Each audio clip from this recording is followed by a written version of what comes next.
phone and computer and microwave can be a few minutes off. So that's right. We'll get we should make a list of all the words we use now that we didn't use before. Well, Zoom is a verb for sure. Yeah. Yes, to be sure. And who says Skype anymore? That's no. We got rid of Skype recently. Yeah, in favor of some other things. Yeah, we use Teams now. The problem with Teams though is you can't draw. I mean, you can snip something and you can use Miro to share, but you can't draw literally on Teams. Yep. Yeah. Which they should change, obviously. We'll write to Microsoft right away this morning. We've started using code words to say you're on mute because we said you're on mute so many times that we say ice cream or something ridiculous, you know. Just the YM. You're muted. YM. Yeah. And so far, nobody improved their lip reading skills. No. Their what skills? I didn't catch that. Lip reading. Oh, lip reading. Ah, okay. How about lip syncing? Right? Anything is possible in this meeting. Oh, somebody was singing their thesis. I suppose that would be a useful talent. Well, I started doing walk-up music to avoid the awkward staring thing. And so for our thesis all week, and actually for our weekly Monday meetings, I would just sort of spend way too much time going through my favorite tunes and pick music. And one of the ones I picked for thesis this week was a classic, You Can't Always Get What You Want. Best theme song for the end of the semester. It gets everyone kind of rock and roll. You see people going like. That would be another thing to do, which would be to pick rock songs that fit the project. I have a whole list, so give me a thesis topic and I'll find a song for you. All the people I know who might have that, you would have that list. And of course, it's part of their education because they tend to be. Oh yeah. I miss the AIA FET with the live music, We do too. We haven't played, band hasn't played in a year and a half together. We were all set we were practicing for Architecture Month, April 2020. We were going to kick it off at the DAC and had a great rehearsal. And it's like, okay, bye guys. Yeah. Well, there are bands that do things online. There's a number of bands that record online. We've done some of that. It's just not quite as much fun. Oh, I can imagine. Yesterday's reviewers were using quotes from the talking heads to wrap up summary points. So they've set the by bar for you guys. Well, yeah, it's a good thing to remember. Yeah. Okay, so I think everyone that's rolling in has arrived, and people will continue to drop in, of course. But thanks to everyone for being here. Jamie's going to introduce the students, and the jury will give you guys a chance to introduce yourselves. Thanks again for being here. And if there's anybody that needs to be introduced that isn't called on, just unmute and take it away, Jamie. Great. Thank you, Lindsay. So Lindsay and I are co-coordinating this thesis cohort, which is a cohort of 20, which is pretty large. And so these reviews are spread out over this week. We had our first full day yesterday. So welcome everybody to the second day of thesis reviews. We have 3 candidates this morning who will be presenting. The presentations are recorded initially, and then we will transition to a mural and engage in dialogue. Each review is a little under an hour long. So that's the general setup. And so for our guests, it would be great if you could just briefly introduce yourselves. In the Hollywood squares here, Susan is at the top, and then Jeff, you're stacked there. So Susan, why don't we begin with you? Sure. As you can tell by the name that's under me, I'm Susan Piedmont Palladino. It's so helpful to have our names attached to our faces. And I am an architect and an urbanist, but mostly what I do is I direct Virginia Tech's Washington Alexandria Architecture Center across the river. Well, actually across wherever you are. I have no idea where any of you are. Known to all as the WAC, and we have benefited from some wonderful University of Maryland undergrads coming our way. So I love to see what you guys do for Thesis. Terrific. Hey, everybody. I'm Jeff Barber, and I'm at Gensler in the DC office, and I'm a design principal there. And I have been able to work on a wide range of project types. I have not taught directly in a number of years, but I've been lucky enough to be on a number of fantastic juries over the last 15, 20 years. So looking forward to it. Terrific. I think we have one other juror that's joining us perhaps in a few minutes. But we're going to go ahead and begin with our first presenter, Rachel Kane, and looking forward to your presentation, Rachel. Presentation coming right up.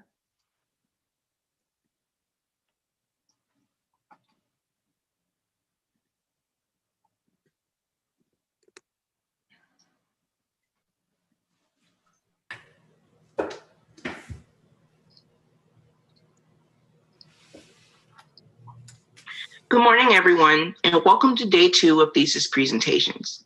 My name is Rachel Kane, and before I get started, I want to thank my thesis committee, Professor Tillman, Professor Burke, and Professor Simon for really pushing me through to the end of this passion project. I would also like to thank my friends and family for being a great support system along the way, and a special thanks to my mom for securing in me from a young age that people are people, and that they are capable of doing anything they put their mind to as long as they're afforded the opportunity to do so. And with that, I would like to introduce my thesis, Equal Living.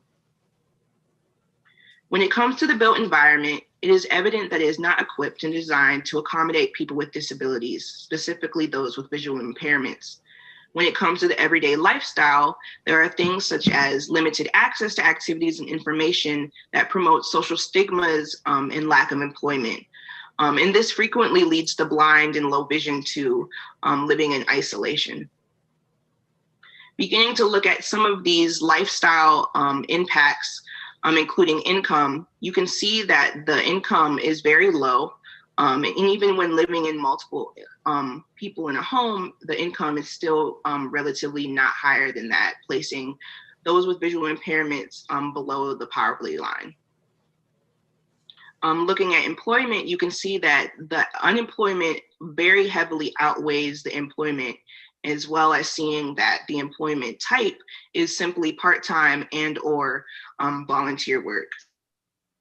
In order to create the environment that would be best suitable for an inclusive one, the key drivers for this is to ensure that this site has culture, inclusion, and community. This means that there needs to be shared culture experiences, of course, universal design tactics, as well as mixed and social benefits that connect these different neighborhoods and different communities and ultimately different people. This brings me to the question of how can we use universal design and sensory architecture as architects to design urban environments that enhance the everyday lifestyles of people with disabilities, specifically those with visual impairments. This brought me to Baltimore, which is a community hub and resource hub for those who are visually impaired, having in the Inner Harbor, Maryland State Library for the Blind, as well as the National Federation for the Blind. And sitting on the boundary line of Baltimore City is Maryland School for the Blind, which is an asset resource for up and coming children progressing through their initial time as a student in learning how to orient their life from a young age. And this is showing the close proximity of that school to the potential site. This zooms in on Overly, pointing out Maryland School for the Blind again, and potentially pointing out things that may seem like assets, like it's being surrounded by different heavy residential streets, which might imply positive transit ideas, but as we'll find out a little later, that is not necessarily the case. It also points out that the potential site is very close to Maryland School for the Blind, which will become an asset for the students that go there. This is beginning to look at the land use. You can see that the site is very heavily residential with a strip of commercial through the center. You can also see that there are spots of industrial as well as institutional, mostly schools. This is beginning to look at the types of jobs that are in the area, mostly educational, retail trade, as well as offices, as well as looking at the income of the overlay area in comparison to its surrounding submarkets, and more importantly, Baltimore County. And you can see the very drastic difference between the two. This is beginning to speak to ages and gender. This is very crucial because it begins to point out that the overlay area has a lot of the targeted demographic groups that will be brought to this initial development. This is beginning to look at the residential conditions, pointing out that there's a very high absorption rate for renting units and a very low vacancy rate in the existing properties that are in the surrounding area. Beginning to look at the retail conditions, as you can see, this represents the buy rate that recently went under, potentially due to COVID. And this will be an opportunity for the site to bring back this very well needed fresh produce to this community. This is beginning to compare United States population of blind individuals to the percentage of blind individuals in the overlay area. And as you can see, about 859 people in the overlay area have visual impairments or are blind. Of course, this speaks to the targeted audience, that being, of course, the blind and visually impaired, but also to the other demographics in the area, being young adults, families, and business owners, as well as the majority of the demographic, which is older adults looking to potentially downsize. Thinking about the sensitivity of the area, we already spoke about it being a residential area, and thinking about the other amenities that are close by, including Holt Park Center for the Arts. This is beginning to speak to the zoning. Used in this development will be two parcels that take up about 8.4 acres. The initial use of this site was a nature trail, but it's being proposed to change from a residential zoning type to a planned unit development in order to maximize the density and uses that can come to this area. This is beginning to speak to the direct adjacency of Holt Park and some of the amenities that exist here. These are all in good condition, and the enhancements that would come to this site would mostly include the pathways and connections to the new development. When it comes to the extremities of the sensitivities, you're beginning to look at these surrounding homes and, of course, historical sites. This also speaks to the need for an easement and the widening of roads in this residential area. Aforementioned, this is an existing forested site. So while this is a rich environment that can potentially be replanted after demolition, it is a concern that so many trees will be removed from the site, and that there are definitely wildlife or soil analyses that will need to take place in order to understand what's exactly going on in this, this site. In order to understand how to design for development, my initial reaction was to do a personal experience in which I took a wide range of places, and including home to a very unfamiliar restaurant, in order to acclimate myself to what it could be like to be someone who is blind or visually impaired. Through this analysis, I developed these design principles, these being edge and materiality, path and distance, exposure and enclosure, light and contrast, verticality, horizontality, as well as ensuring that the place is multi-sensory. When speaking to edge and materiality, of course, you're speaking to boundaries. This ensures safety and warning when changing path and orientation. When speaking to path and distance, you're understanding how far you've traveled. You want to make sure that these paths are direct and have wider walkways so that canes can be used more easily. When it comes to exclosure and exposure, this service is the sense of touch, where the sun is becoming an aspect and factor in the situation. This also helps to understand your distance from the building.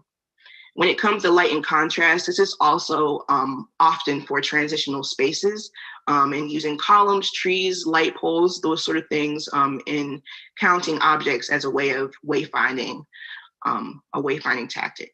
When it comes to horizontality and verticality, you begin to speak to acoustics mostly and understanding the different types of spaces.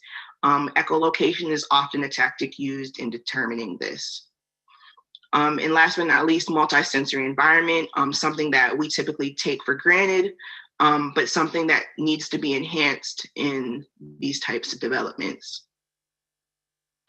Some of the project goals, of course, would be to pedestrianize this site, ensure that it was transit oriented and overall economically viable. In pedestrianizing it, as we spoke about before, you would likely widen these streets as well as add that connector streets to overall connect these three neighborhoods. When it was speaking to transit orientation, as you can see, Maryland School for the Blind is disconnected from these two bus routes that exist in the Overlea area, as well as these other neighboring parks. I propose that a bus route be implemented in order to connect all of these sites, as well as the University of Maryland, to these other bus routes to move about the city. Beginning to speak about the program that might be on site, of course, retail, residential, a library, and then adding back that nature trail that will be removed during construction. Some of the tenants that could potentially go on site would be the Blind Goat, the Blackout, and of course, Amazon, having these higher technologies that can enhance the lifestyles of those who are blind. The Blind Goat and Blackout are both culturally sound for connecting those who have visual impairments to those who do not, and kind of closing the gap in a way. So these different tenants would be vital in social benefit to go on the site. Beginning to look at the site, how it exists previously, there are different amenities that exist previously, being the craft center, as well as these historical homes, and then the nature walk and pond.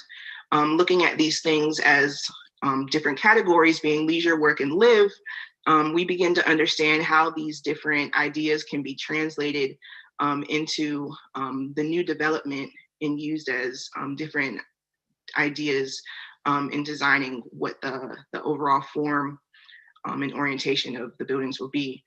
Beginning to look at this opportunity zone being the forested area, we begin to mirror that initial idea of the triangular effect and the circle effect, looking at how leisure, work, and live can now be mirrored and flipped onto this site. When thinking about the initial concept, the iris came to mind, mostly because the eye, but also because of the flower and the nature aspect. This begins to speak to independence, resilience, inclusivity, as well as serenity. And in mapping out this iris flower, you begin to find these concave and convex forms that in simplification and superimpose begin to direct different spaces and different amenities that are already existing on the site. This begins to speak to that work, live, and leisure, and how that relates to the new context and what that concave and form initially creates in the center with this new courtyard that now directs these views as well as landmarks on the overall site. In understanding what the form came from, it's related to the existing buildings that curve historically at the top right side of the site, bringing that second building to relate to the new incoming street and being the face of the site, as well as ensuring that the residential building would face the existing residential fabric in order to align housing with housing. And hopefully the development would end up becoming a rich experience for everyone and looking something similar to this site overview. Beginning to getting to some key information, this site will be designed in 3 phases upon 11 years potentially of construction, costing about $300 million plus. This will also include those site improvements to the existing amenity. When it comes to phase 1, we begin to see that it will retain the existing nature trail for this phase. It will be bringing to site a grocery store, as well as this affordable housing and a restaurant option. Phase 2 will begin to bring that hybrid housing in of townhomes, shared homes, as well as apartments. And phase 3 brings a children's library resource center, as well as different flex space gathering spaces that can enhance the overall community's resources and access to information. As mentioned before, the idea of live, work, and leisure for the sake of this presentation will be flipped towards the end. However, it is to promote the idea of how this development will exist over time and over the different seasons. So starting with leisure, we begin to see the Donna K. Bryant Multisensory Children's Library that begins to open up experiences and an inclusive environment for everybody who begins to use it. Looking to the site plan, as you can see, the library sits to the north of the site, encapsulating a cafe, a bookstore, flex space, and event space towards the end, and then the library sitting to the left behind this initial security desk. When it comes to the residential building, the gym sits right up in the front to ensure this retail core facing the courtyard. And most of the units that sit on this level consist of the shared homes, the townhomes, as well as 3 bedrooms and a few 1-bedrooms. This begins to understand how the facade is treated for the library, sitting right up front, fully glass and open up to that front amenity. The children's library matches the targeted audience of the existing site and acts as an asset to the existing community for this younger demographic. This begins to speak to those design principles of some of these spaces that exist in or around this library, and how these tactics enhance the environment for the senses. Beginning on looking at the work, this is a view of that front building that fronts the street and will be the face of the site. This speaks to, of course, the grocery store, as well as that resource center on the upper level of the library. This includes different classroom spaces, computer labs, as well as a second opportunity for a larger flex space to happen towards the right side. Sorry. When it comes to the residential building, the stacked floor plan resembles the previous floor, being the second level of the gym at this point, and the similar unit mixes as before. This begins to speak to this underground parking and the 2 upper stories of residential fabric overlooking the library and the green roof, as well as that interior courtyard space. This begins to speak to some of these interior spaces as well, pointing out the multi-sensory experience that will come with it. When it comes to live, it begins to speak to the home environment of the blind and visually impaired, pointing out different pathways that lead you directly to your doors, as well as ensuring that the transit and pathway system is very clear. When it comes to level 4, this begins to look at these apartment units in the work building, as well as adding 2 bedrooms to the hybrid building. This also begins to speak to the green roof that exists for the library building, and how these upper spaces have these balcony views that look out over into the library space. This begins to understand the relationship between the courtyard and these 2 buildings, that being residential and the work building, and how the verticality of the wood overemphasizes the existing organicness of the very vertical tree trunks in the existing forest. And then again, this begins to speak to these design principles and senses that exist in these internal spaces. Beginning to speak to some construction materials, the building will be consisting of mostly of a typical balloon framing, masonry and cross-lam CLT panels will be the typical construction material, as well as potentially taking the wood that was demolished and trading it with a manufacturer for new wood to use during construction. The roofs will be made of corrugated metal, and of course, the concrete foundation for the parking. When it comes to ensuring a multi-sensory environment, some sustainable tactics are used as well.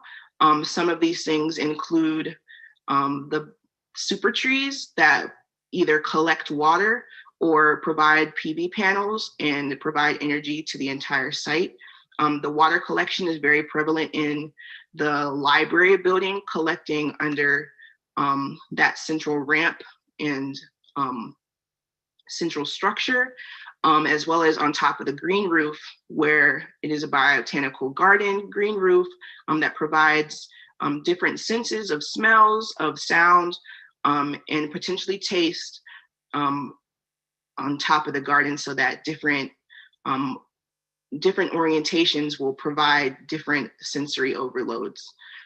In addition to this, the library has a feature that allows water to run through the building under covered glass.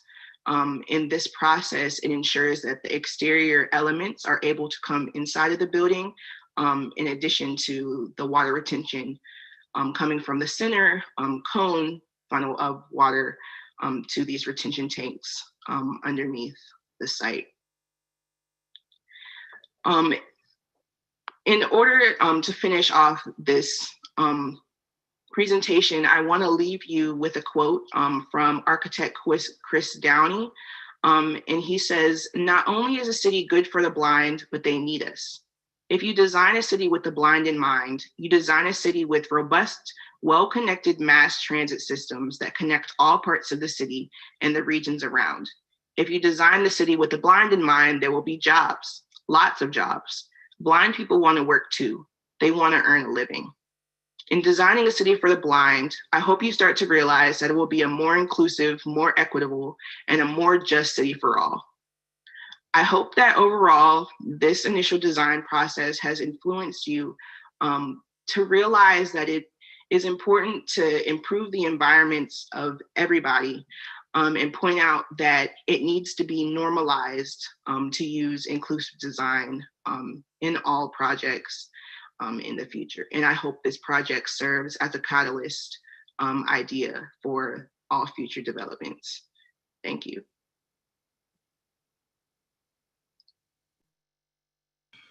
All right, great, Rachel, thanks. And so what we're going to do is put the link to the mural in the chat, and then Rachel will orient us by sharing her screen to the mural. One thing that we want to note is that there are two dual degree candidates. Rachel, you are a dual degree candidate in real estate development and architecture. And our final presenter today is also a dual degree candidate.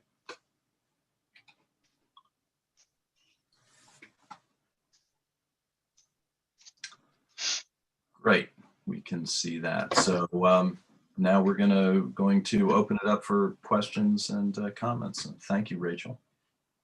Thank you.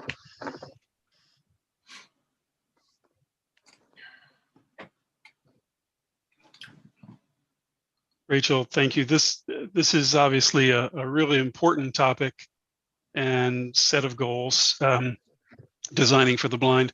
I was struck by, as you were talking, I was thinking about, well, how would I approach something like this? It seems like the opportunity to question virtually every part of our design process, because we always talk about how we're visual people, that we design things, we draw things so that we can communicate visually. We build things so that they will be understood visually by people who use them and surround them. So I would kind of expect a rigor in each set of decisions to say, normally we would think of it this way, and now for this community for the blind, we might think about it differently. One thing that comes to mind is even the nature of the shape of the buildings and the exterior space. I'm just going to start there. The shape of the buildings and the exterior space that's made. I would think that one point of view might be that as tenants in these buildings change over time, that they could get us a sense of security, comfort, engagement, if the exterior spaces were really easy to understand, that they became familiar quickly. And so I have a question about geometry to start the whole thing. How does geometry play into the questions of form making when your senses are going to be more tactile than visual? The form of this building specifically, the idea of concave and convex kind of spoke very well to the blind and visually impaired, understanding that the range of vision is more so close than thinking about further away. So standing in front of one of these curved buildings, you'd be able to see more than likely when the curve enters, concaves rather, walking towards the distance and being able to visually see that curve in walking is better than directly putting the building straight, because the vantage, the vision vantage view will close in on that curve as you're going through the space. So I feel like the shape of the building enhances that experience in a way, in enabling the building to be something that's seen as you're going versus something that you just have to understand as is near you when you're moving in transit. What level of sight should I be imagining for the tenants of this? Because you're talking about seeing the building as you approach it, and you talk sometimes about views and position of views. Should I think of a diminished level of sight, but still some ability? Well, the likelihood of most people are visually impaired versus completely blind.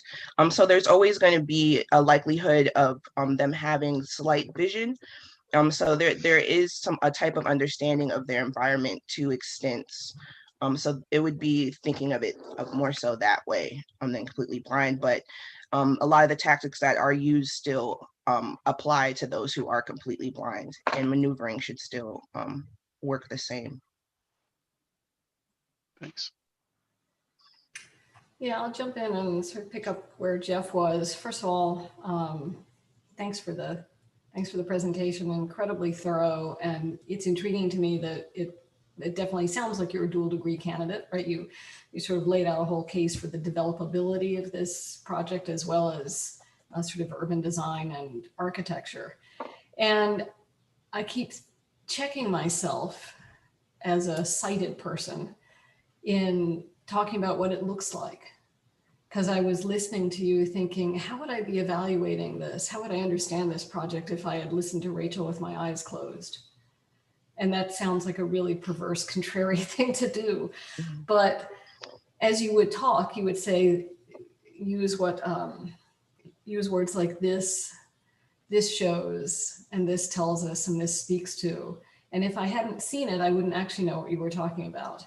And so even our language, like when you referred to views, like there would be views here, it's intriguing how deeply built in our language of talking about architecture and presenting projects is built on sight.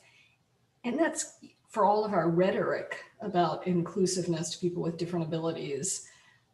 The media and the tools we're using to present are more and more geared toward sightedness, right? Our devices, smooth screens that actually eliminate all tactile variation of understanding the world, and our abilities to sort of make really compelling renderings. I mean, I'm looking at this and I'm thinking, wow, what would it be like to walk down there? You showed this in the winter in the snow. And so I start to think about what it would feel like. And so I'm intrigued by the proposition that this would obviously be a community of more than just visually impaired people, because they are in families with people who are not. You sort of set out a rough percentage of the condition in that area of visually impaired people, and that's likely to fluctuate. This might become an attractor, a community where people come to it because they know that it's welcoming and is designed for them.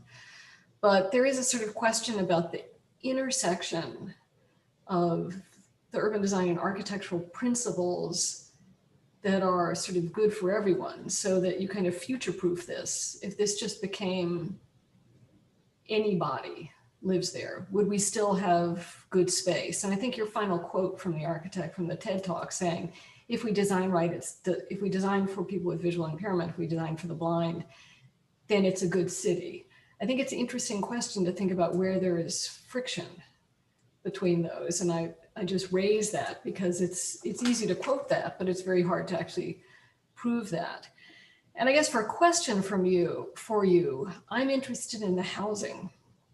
And I'm interested in the question of how somebody who lives there fully, not just comes to work there or shop there or go to one of the restaurants, how full kind of haptic design and proprioception, like how does the morning sun, how does change of temperature, how are interior finishes, the sound of the floor? I'm curious if you sort of thought about that level. You did design units, so I know you've thought about the units, but I'm curious about the non-visual design qualities of those units. So when it came to the housing, I decided to apply some of those similar tactics in design principles, including, of course, edge path. And when it came to the units themselves, ensuring that the materiality on the floor would promote direct paths. If you kind of zoom into this view, switching from, of course, the wooded floor over to switching from the wooden floor over to the carpeted areas, understanding that this is path of travel versus this is path or this is space for living. A lot of these units do this similar idea, as well as when you're moving through the hallways, all of them have direct pathways that lead you directly to these spaces, as well as the circulation in the building. I believe if you think about the group homes themselves, they have, of course, that similar pathway where the wooded material will point out exactly the path of traffic, exactly the path of travel, excuse me, and that will bring you to either the living spaces or, of course, the residential bedrooms and bathroom spaces. So I tried to implement that material change just to kind of point out where you're traveling versus, of course, where you would be residing and stopping. Yeah, I mean, I think, again, that if we take the quote that you closed with and apply it to different scales, like if we design dwellings for visually impaired and blind people, then we're making them better for everyone. I think if this is something that interests you, which, you know, designing with empathy, I would argue that this is a thesis built on designing with empathy, which I think is really important. Then thinking a little bit more of how the sun and the path of the sun and heat and cool and shade, the things that we feel with our bodies, can be more than a technical factor. I appreciate your thoughts about rainwater collection and solar power and everything that's crucial. But I think the idea of determining, for example, that all the units have a predictable orientation, that we have morning rooms where you can feel the sun, where you think about, are there any conditions that are backlit, where when we're walking along, it makes it difficult to see for the people who are on a range from blindness to well-sighted. So again, this is your thesis, this is a big finish. So it's not, so I'm really just encouraging you that right down to those tiny, tiny details of what it is to sit by a window and to know that every afternoon at 3 o'clock, a certain period of time, I know where I am because of how it feels. Or to go back to Jeff's comment, I can distinguish the courtyards not necessarily by their shape, by walking their perimeter and knowing, although that's also important, but I can distinguish them by when parts of them are warm and when parts of them are cool. And in that sense, I also have questions about the overall site plan, about the symmetry across a kind of north-south. And again, every time I bring up a question, I think, well, I'm bringing my cited critique because I'm talking about symmetry that I'm seeing. And of course, we know there's really no symmetry in the built world. The east sun and the west sun might look the same on the diagram, but they're radically different experiences is morning and afternoon. So I really want to applaud you taking on this topic. And I think, like Jeff said, it actually makes us question absolutely everything. The language we use, the way we present, how we evaluate things, and asks us to really think about how someone else experiences the world, which is actually kind of our job as architects, to think of how someone else experiences the world.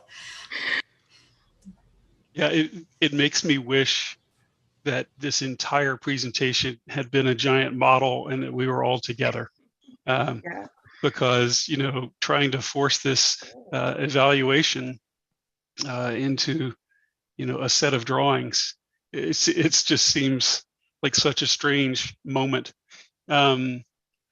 You talked a little bit, Susan, you talked a little bit about the unit, and we looked at it very quickly, so I'm not sure I have this comment right. Maybe we can go to a unit plan again, but the units felt unusual to me, and I had wondered if there was kind of a point of view about certain rooms not needing daylight or not needing views or something like that, because the unit plan that I remember, it may not be on your Miro board, the unit plan I remember kind of had the bedrooms against the exterior wall, and the living room was inboard entirely. So trying to get back to some of the investigations that Susan was talking about, you know, to what degree are you driving a unique experience through the planning of those units? Not just the surfaces, not just the tactility, but the sense of daylight, the sense of sound from outdoors, orientation. I think I've heard that blind and visually impaired might have a difficult time with the 24-hour clock and the rhythm in their life if they don't really get a easily discernible access to daylight and the hours of the day, things like that. So I don't know, did you think about the planning of the unit itself, how people live in it any differently than how we might plan other residential units? Yes, and in a lot of my initial iterations, I did try and consider a lot about how light can potentially get into those living room spaces via that being light wells or different interior balconies. And a lot of that worked for levels that were on the top of the building, but not so much for those other units that were stacked underneath. But one of the things that did remain in the analysis was ensuring that that initial hallway from your front door to those back bedrooms that do sit on the exterior walls, that direct pathway is opened up. The balcony would likely sit on that end. So there would be a direct glass lit, sunlit portion that would shoot down that initial hallway. I mean, that is really what's pushing you and directing you towards that back side of your unit. So that's likely where all of your sunlight would be. Well, a lot of your sunlight would be coming from into that living room spaces. Most of the bedrooms did keep that window wall just for code purposes, but the shapes of these units mostly allowed for those bedrooms to sit on the exterior, and then all of your other spaces, kitchen, living spaces would sit towards the front entrance of your unit. I mean, that's mostly how I ended up planning. It was very simple and easy to follow. And that drove most of how those units were designed. I mean, just to put it out there, the more normal way of thinking about residential units is that you plan the living room to be on the exterior wall, and to the extent possible in your arrangement of these things, you put the bedroom there as well. But if something gets sacrificed, there are a number of unit plans these days that are quite deep, and you push the bedroom away from the exterior wall and you get some borrowed light and some borrowed view. The notion behind that actually feels to me like it would support this housing type better than what you ended up with, because the daytime experience of daylight would be more easily accessible, and that at night, when you're going to bed, you would pull away from the exterior wall. I think that rhythm and that pattern would make more sense than burying the daytime experiences of living room and dining. That makes a very good point. Yeah, I wanted to, go ahead. I was just going to ask, again, back to this question of material, and we're looking at your bioswale and some of your thoughts about landscape. You mentioned, I think, briefly smell or other senses. I'm curious if in your material choices or the landscape or the sense of where the breezes come from, if smell and scent was a significant part of how you made decisions. Yes. It's one of the toughest things to document in drawings. Yes, but using visuals like pointing out the different vegetation or planting types that could be on this site, that being vegetation that smells a specific way, especially, and putting those at different places on the site really starts to orient you in understanding that if I'm on this, if I'm in the center of the site, I hear the fountain, I hear the running water, I know I'm in the center, I'm pushing towards that service road to the right. I know that this has this particular plant smell, so it's going to push me towards there. And this is mostly how I began orienting on the site, is just allowing different elements to act as these landmarks. And that's mostly how it began to push through. The smell came from the different planters, and of course sounds, the water that's traveling. And the different amenities that are also on site can promote that. The cafe can push you to smell the coffee. You know, I know that's pushing me towards the library. The restaurant, same idea. So some of these things, they begin to work together overall on the site. And that begins to orient you as well, at least when it comes to the senses. Okay, thank you. Yeah. The smell of fresh coffee is a great reference. Yeah.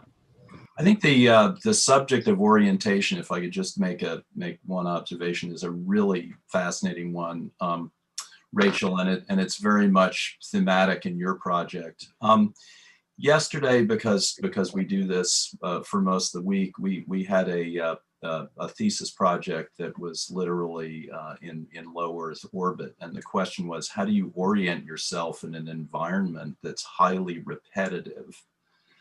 And then there was another project that talked about VR. So the aspect of technology, how could technology play a role in orientation? All the natural cues are great.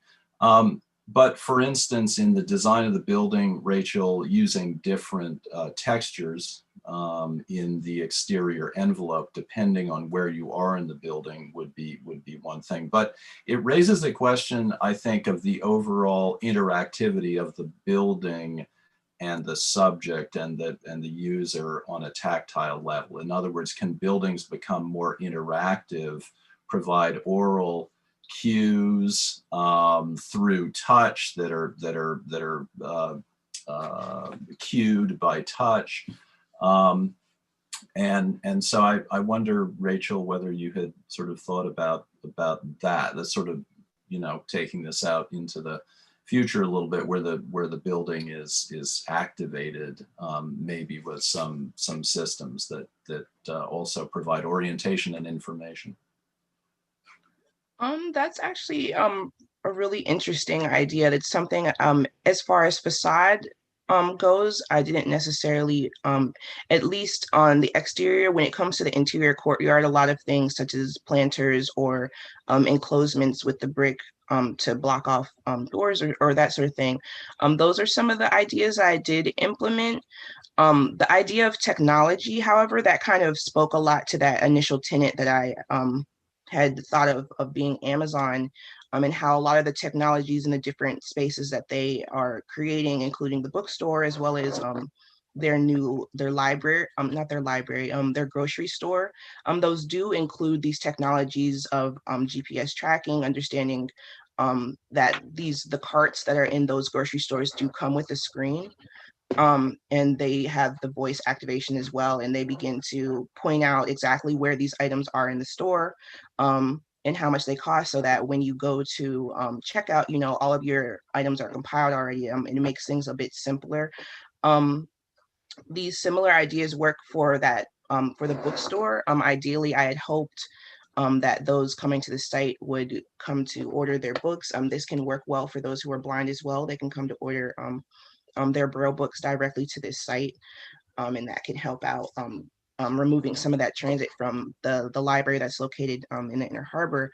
But I do agree that some of these technologies that orient you, allow you to understand exactly how things have changed. We know grocery stores, they renovate very often, and it's not always told to everyone when it's going to happen, or updates aren't necessarily provided, so that those who are attempting to maneuver those spaces, particularly those who are blind, that can't see those renovations being changed, it helps them to still be able to interact, still be able to use these amenities and use them properly and use them effectively. But the idea of ensuring that the different exterior facades are different, in a sense that you can orient yourself from that sense, it's definitely something that I would need to push and further investigate in furthering this. Whoop. Jeff, you're muted. Sorry about that. Gotcha. I wanted to make sure I didn't want to disturb anybody, so I muted. I think that question is fantastic because, I mean, the advances in technology have been astronomical over the last couple of years. So as we think about these things, you know, really embracing technology. The example you gave, Rachel, about the store, you know, those technologies can be landed outside the store in every instance. Every moment of your existence at this place could be enhanced by technology. And it already exists at such a high level that it could be implemented easily. I mean, if you think about just the dumbest version that exists right now, when you come up to a street corner and you press the button to cross the street, it speaks to you. And that's just the simplest, easiest thing in the world. When you come to an elevator, it could recognize you with a key card as an individual that could take you to the right floor. You know, all of these things, and you can build on those so easily over the upcoming years in terms of add-ons to the enhancements of technology.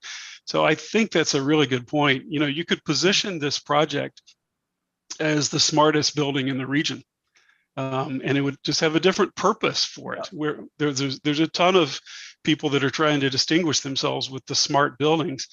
Largely that is around issues of resilience, sustainability, interactivity, flexibility for workplace, et cetera. But imagine if this was the smartest workplace in the region, and could essentially dial itself up for any sort of disabilities that anyone has, and the non-impaired as well, to enhance their experience. I think it's something we could really embrace at this point. Yeah. Right.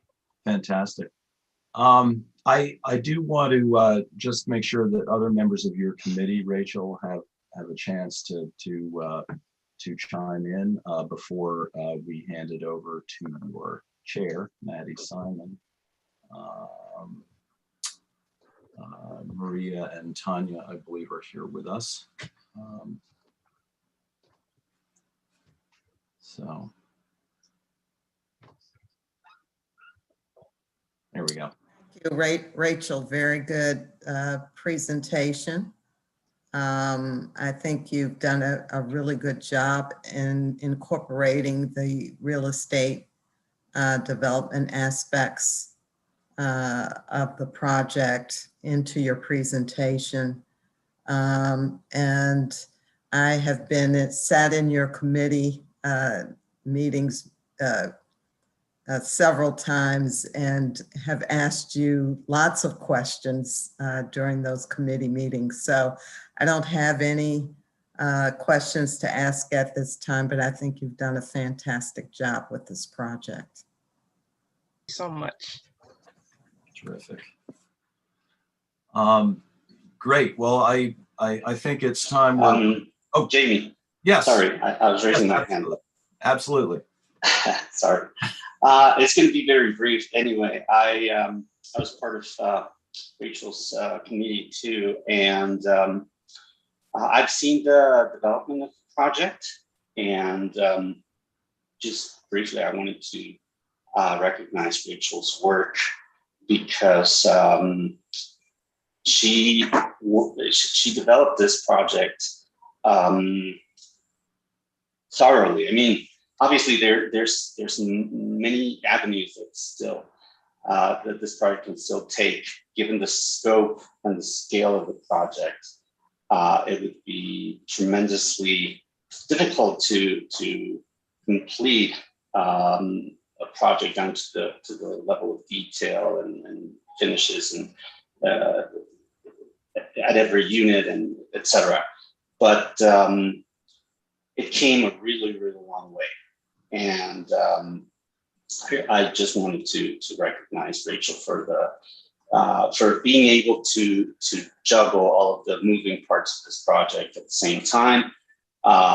Grocery, the library, the units. I mean, it was a titanic effort. So for that, I just wanted to recognize her. Thank you so much. Terrific. Thanks, Juan. I think at this point, we will hand it over to Professor Simon, Maddie Simon, to speak, the chair of your committee, to speak about your project. Well, I'm so grateful to Rachel for bringing our attention to a largely ignored group of users.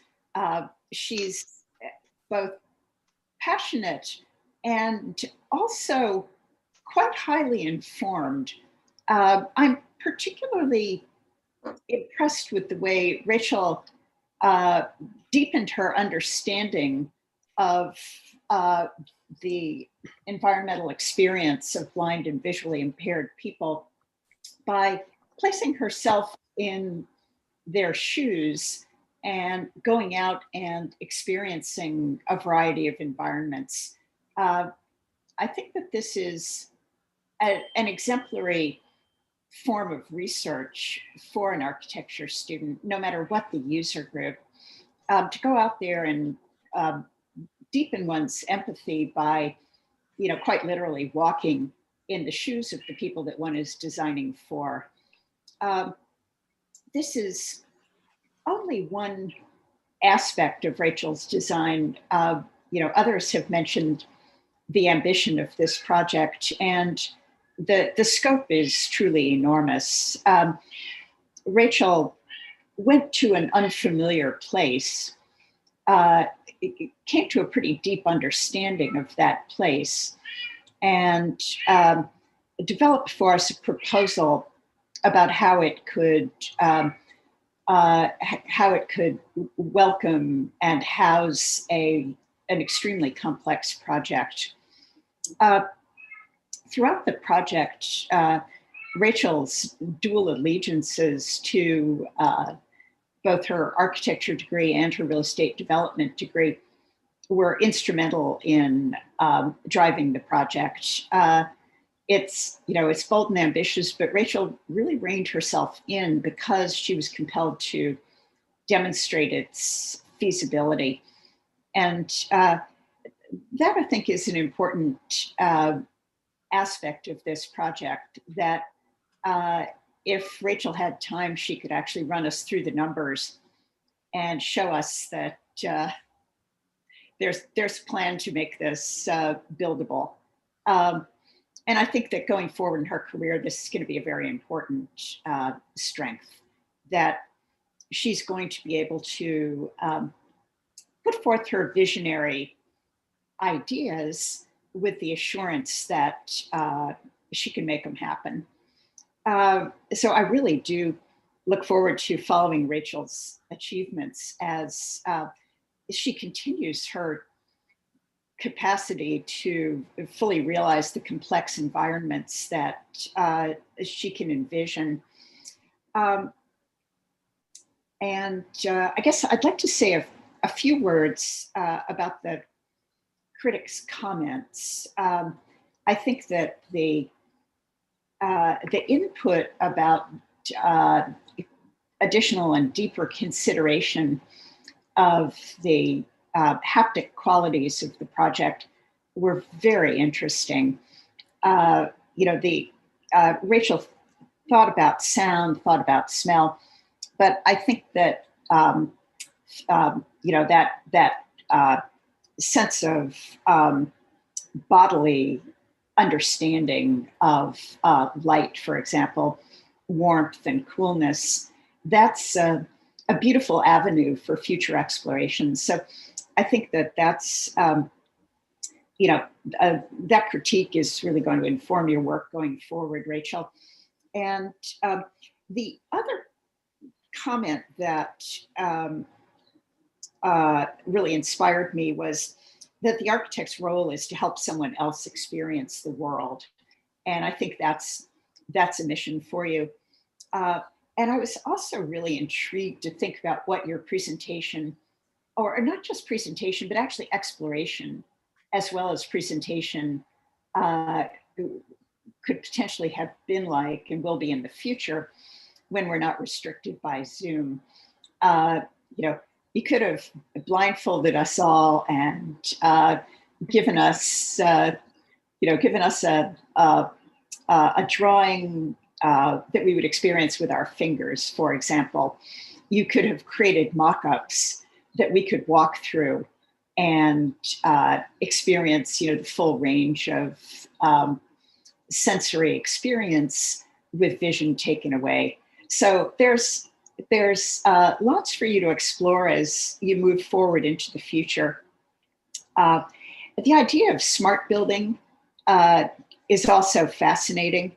I think that you were very focused on the very physical experience of place, but I think adding in technology going forward is going to be important for you.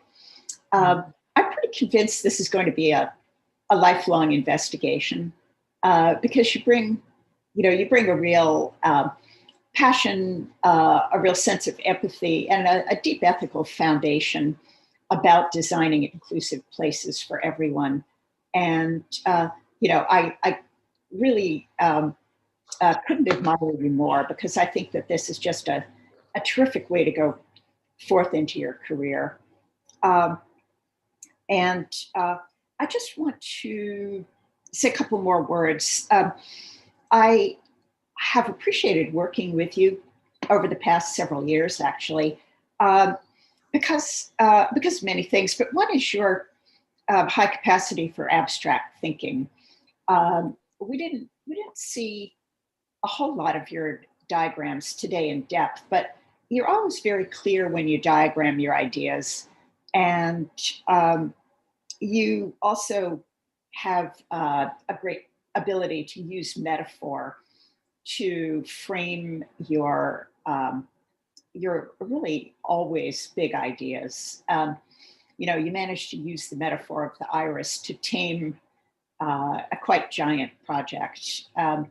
Once the committee heard that concept, it kind of clicked for us. And it was a kind of a wild idea, why an iris, but it worked.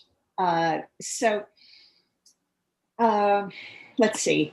Looking back, I just want to brag for just one moment that if you want to see more of Rachel's work, you can take a look in Architect magazine, where her work represented the work of our studio that won the Architect magazine Studio Prize in 2019. So good. Fantastic. Good start to your career, Rachel. And I'm very happy to see you bringing I would say, an enormous bag full of ideas into this architecture and real estate development exploration. And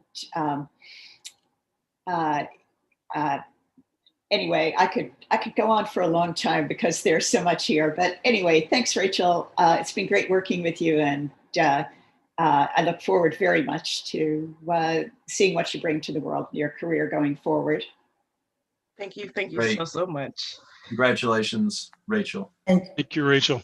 Jamie, Congratulations. can I just Yes. mention one other thing? Sure. You know, these dual degree students take on quite a bit. It's a lot of work. I wanted to mention that Rachel will be presenting her capstone project for the real estate development side of her dual degree tomorrow at 5 o'clock. I'm sorry, at 5:30 for those who are interested. And I will put the Zoom details in the chat box if you're interested. Wow. Terrific. Great job. Good luck on that. All righty. Thank you so much, Rachel. And thank you, everyone, for listening and watching and helping me along the way, of course. Okay, we're going to now move on to our second presenter this morning, Soyun Jung.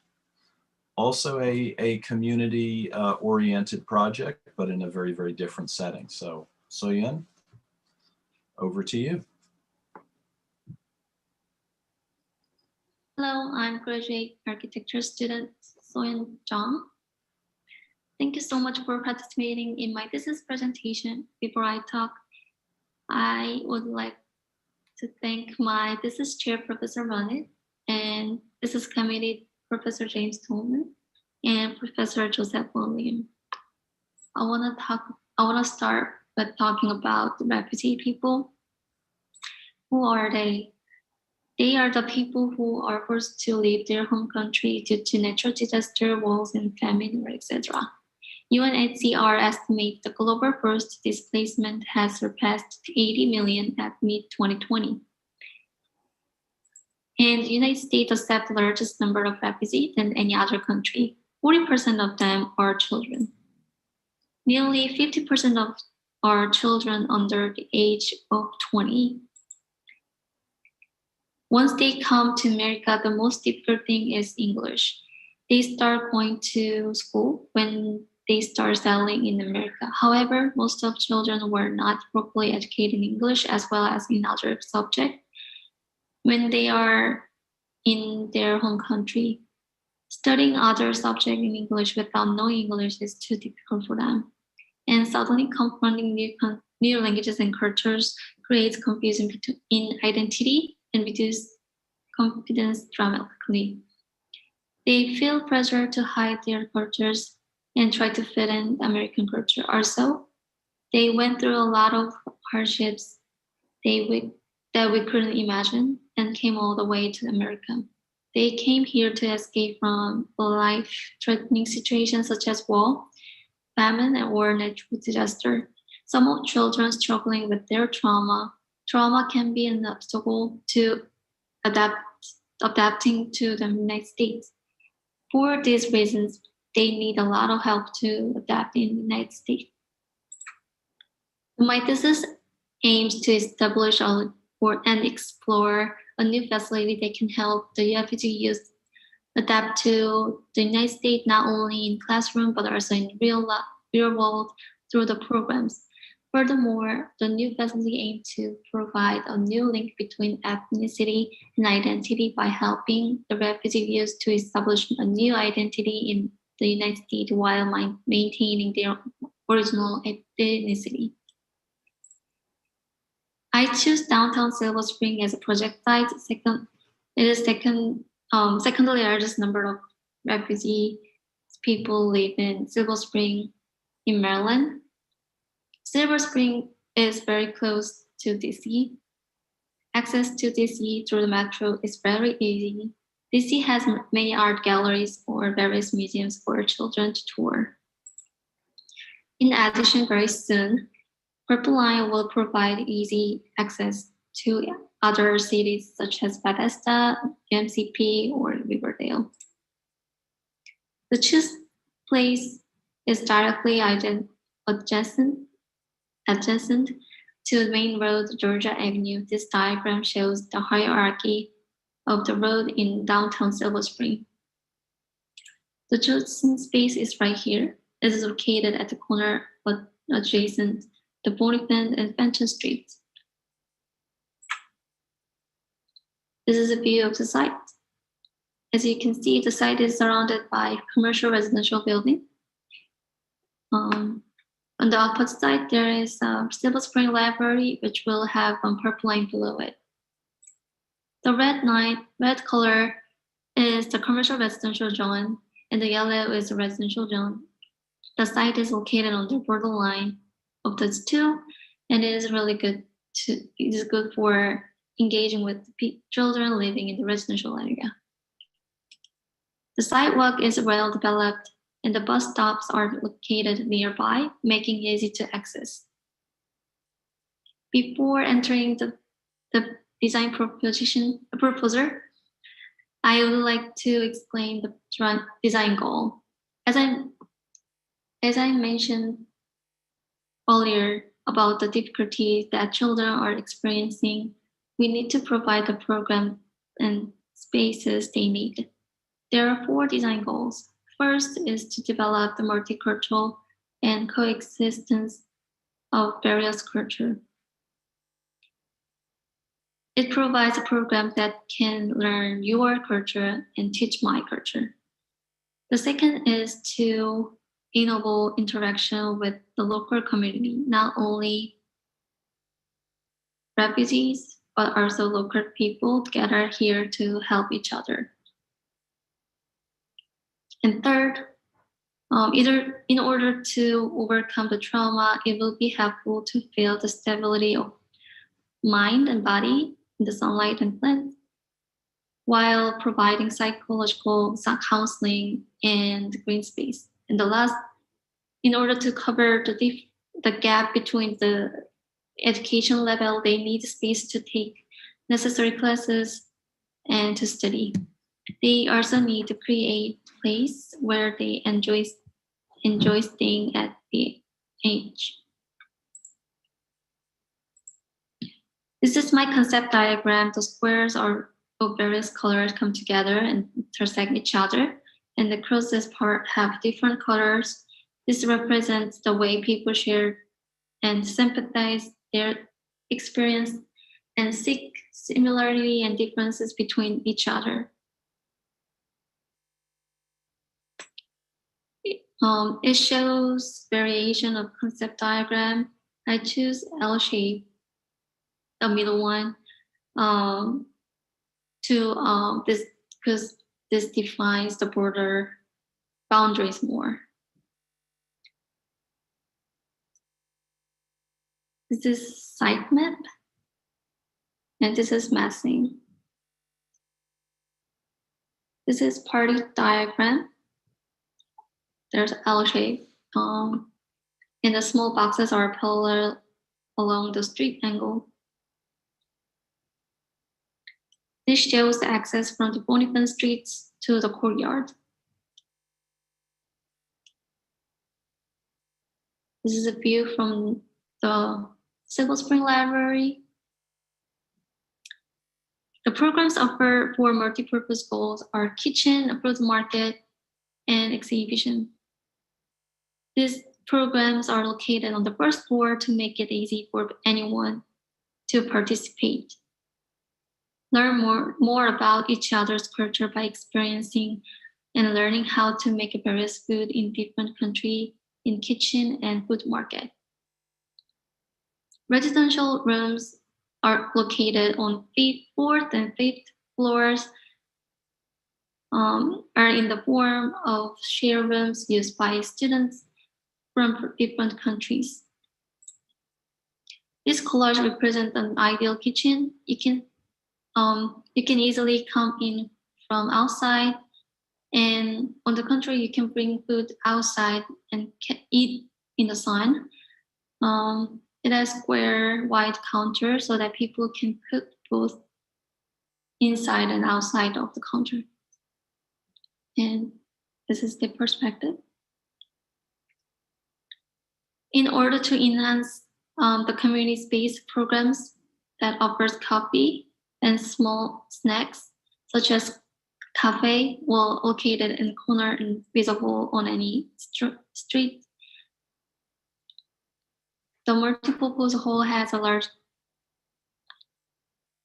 door with the view courtyard when the door is open so that it can be seen directly on the street or from the street when there is an event in the courtyard. This is an example shows how the space between courtyard and the concert hall connects when the big door is open. In this example, you have to enter concert hall to see the courtyard, while in my sketch, both doors are open to see the courtyard through this space. This is my perspective. This is the precedent for cafe, which provide a stairwell to sit in front of such a large boarding window, obscuring the boundary between inside and outside.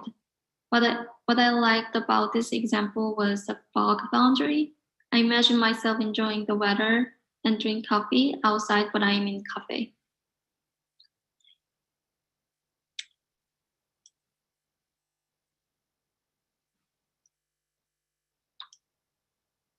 This is my sketch. This is my perspective.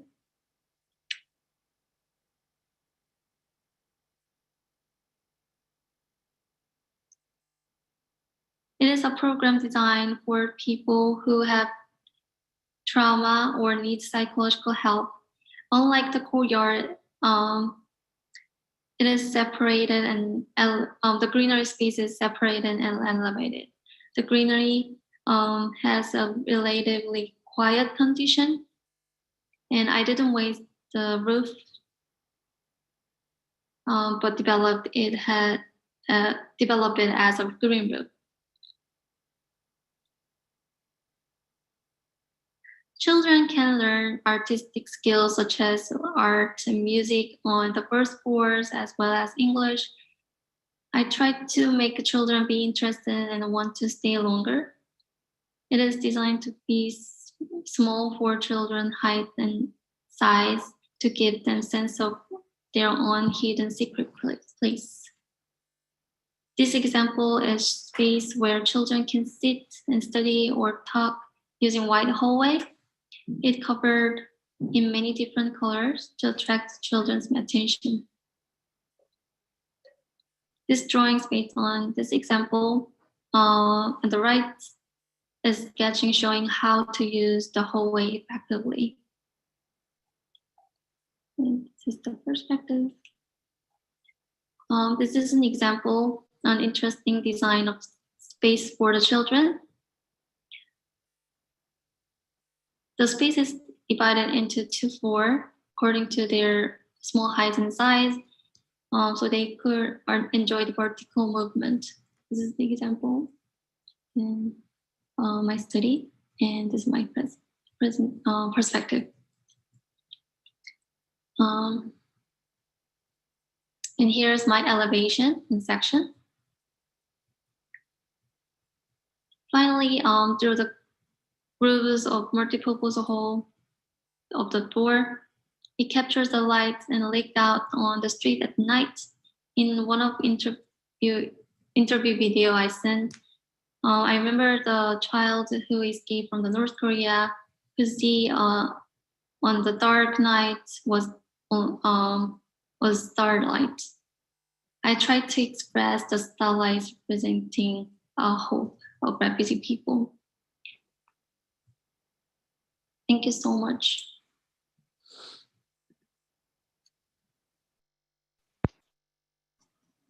Great, thank you so much, Soyun. And now we'll do our brief transition to mural and posting the mural link in the chat. And Soyun will briefly orient us by sharing her screen for the mural.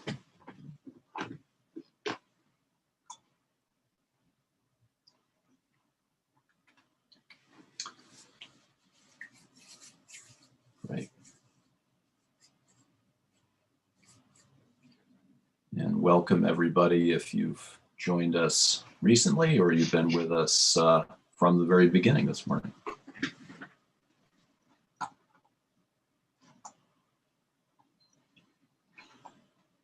Okay, great. We see that.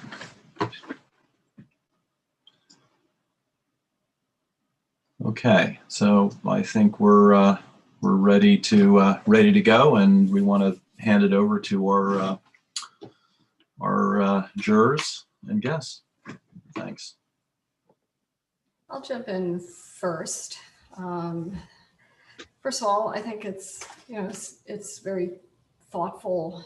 I think your argument about site selection and the need for the project are really persuasive. I missed, because I'm a traditionalist, missed really understanding the plans a little bit more. And I wonder if we could spend a little time enlarging them, zooming in now, and maybe doing a more conventional walkthrough. Because one of the things I'm curious about is how you're choreographing security, public-private, the sense of refuge for this group within a busy, bustling city like Silver Springs. So the sense of thresholds, public-private. So maybe if we could just briefly talk about front door access and particularly the dwellings. If I understand, this is kind of like a boarding school, to use a conventional term for it, right? The kids are living there and dining and learning. And so typologically, it's quite similar to that. So could you walk us through just kind of front door check-in, how that all works? So the main entrance is right here. And like food market is isolated with another programs. So there's circulation right here and here. So there's a kids care, elders care and the kids care spaces right here. And then there's a learning art, like a DIY space and music. And not to interrupt you, I'm sorry. Oh, sorry. So if I'm a child who lives there and I'm alone, right? They're not with their families, is that correct? Oh, you mean like, yeah, there's a residential studio in fifth and fourth floor. So if I live there, where's my door? Yeah, so I put the residential circulation right here. But Soyun, all the children don't live there, correct? Oh yeah, no. But some do, right? So I guess, Yeah. Let me ask more. So is that courtyard, this ground floor, this is open to the public? Anyone can walk through, go into the food market, come back out, hang around the courtyard? Is that totally porous? Anyone can walk into the courtyard? Yes. Okay. I guess that's sort of one of my questions about thresholds, and maybe that's kind of the theme of my questions of trying to understand, should everyone be able to walk in there? I think there's one argument that this ground floor can be given over to very public uses, and then the sort of more private world, the protection of these very vulnerable children who are coming to this new place unprepared to deal with it. I guess I'm sort of curious about your thoughts about where that threshold is of the kind of the protective bubble versus the places of integration and the places of true publicness.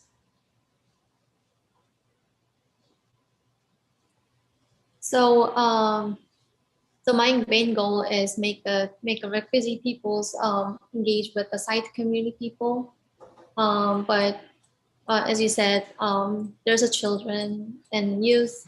Maybe at night, anyone can come in and then maybe sleep in the courtyard. Actually, I didn't expect that thing. So like at first I closed all the entrance right here, but I don't want to. There's a sitting area right here, and it's like incorporate with the cafeteria area, like outdoor spaces. I don't want to block those spaces like with the doors, so I keep it open. I mean, the reason I ask is I totally empathize, use that word again that I used before, with this desire for openness and engagement with the community and welcoming people into the cafe and the food market and the kitchen, you know, the sort of music. You've posited a really lively, optimistic world. And what you're trying to do, from what I understand, is look at how architecture can gradually increase somebody's integration into a new place without sacrificing their identity from the place they came from. And that's really, boy, that's a real challenge. And that's a challenge that, you know, we're sort of culturally following right now. And you introduce this big topic, and I always hear echoing in my mind whenever somebody takes on a topic like integrating refugee children into a new settlement. I always think of Michael Murphy's challenge when he founded Mass Design, where he looked at all of the problems in the world and said, what more can architecture do? And to me, that's, once you hear someone raise that question, you can't get it out of your mind. Not only what more can architecture do, but what actually can architecture do about this? And to me, that's the question. So I'm not trying to sort of catch you on asking a question you weren't prepared to ask, but really to raise the question of kind of gates and thresholds. Gates and doors and boundaries are actually your ally in trying to do this. So these different levels of control of benign surveillance, like who are the authority figures, the stewards, who sort of keep an eye on that residential circulation, who keep an eye on who's coming and going. And it's hard to say, I'm going to keep this courtyard only for my group, because it sounds very exclusionary. But in the end, this question about your population you're designing for does require a special handling. And so I think it's something for you to think about. It's a sectional question as well as a plan question. It is. And section is the part of this that I haven't really seen explored as much. So Jeff, I'll let you. Yeah, pick this you up. saw me nodding because I think that's exactly where the opportunity is. And perhaps it's embedded here. I can't say that I really understood the section. I saw the elevations, but let's take the notion that the ground floor is really about integration with the community. Some of your design goals really went towards that way: multicultural learning spaces, enhancing social interaction, etc. And so it is porous. And if that's the goal of the ground floor, I think that can make a lot of sense, as long as you still provide on site that other goal, which is the sense of comfort and security and safety and repose that these kids would want. So I think it could reside in the section. So if you allow the ground floor to be very open and porous, is there a chance, I don't know, did you provide a building section, Soyun? Is there a chance in the section that you, up above the ground floor somewhere, get a community space for those that live and reside there, that feels like their own? Maybe that axon to the upper right. There's a section. Okay. Are those, so the upper floors, are those living units mostly? Yeah. Okay. Two open. Okay. So you actually do provide some interesting elevated court spaces. There's some rooftops, and they're at different levels. I think it'd be very interesting to consider what those contribute to the spatial and living experiences of those who are there. Honestly, you've probably got a pretty interesting diagram about how those can be separated from the ground experience. Yeah, it actually looks really intriguing now that I'm seeing it. But I think it might have happened by chance. I'm not sure you were really considering the contribution of those potential spaces. Might they be roof gardens or outdoor classrooms or things that are more private for the people after you get away from the ground floor?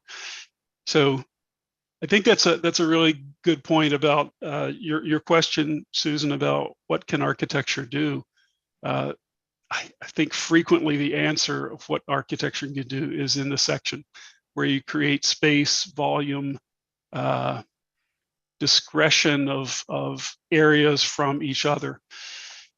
So I'm going to jump down to another question, which is, before you jump down, why don't Yeah. you let Soyun answer that? Because Yeah. she has thought about those spaces. oh, fantastic, great.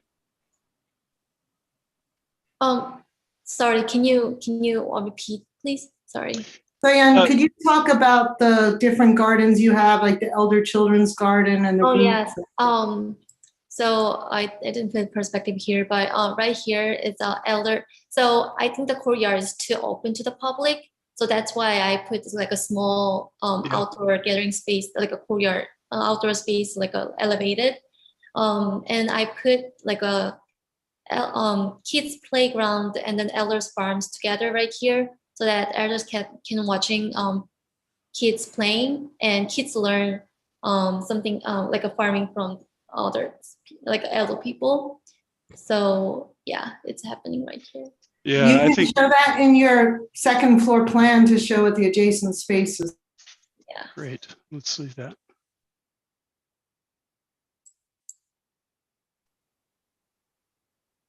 It's right here.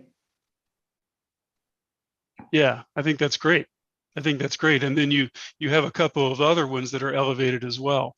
So I actually think you've probably solved it. We just didn't hear you speak about it, so it wasn't too clear.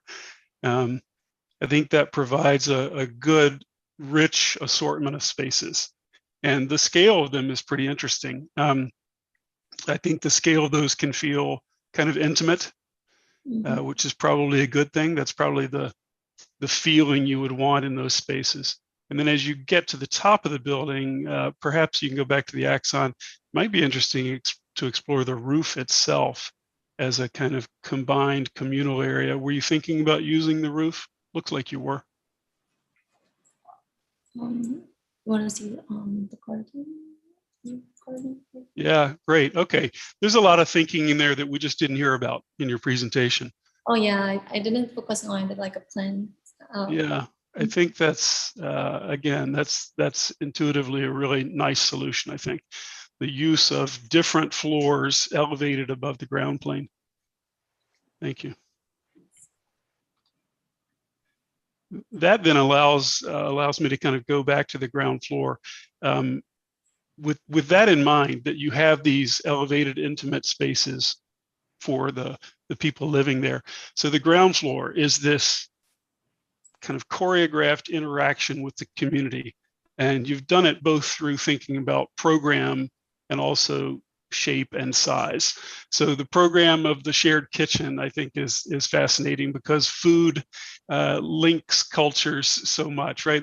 There's always sort of a cultural moment about food that's distinguishable, and it's also a place of real sharing. So you can bring different communities together by sharing. So I think that's fascinating. I have a question. I don't know if you thought about this, or it's probably not easy to solve or describe, but when you think about individual cultures, do you think that they should be represented by architecture? So that as you think about these individual buildings at the ground floor and facades, do you believe that what they look like matters in terms of identifying the cultures that are represented? I can say yeah, it represents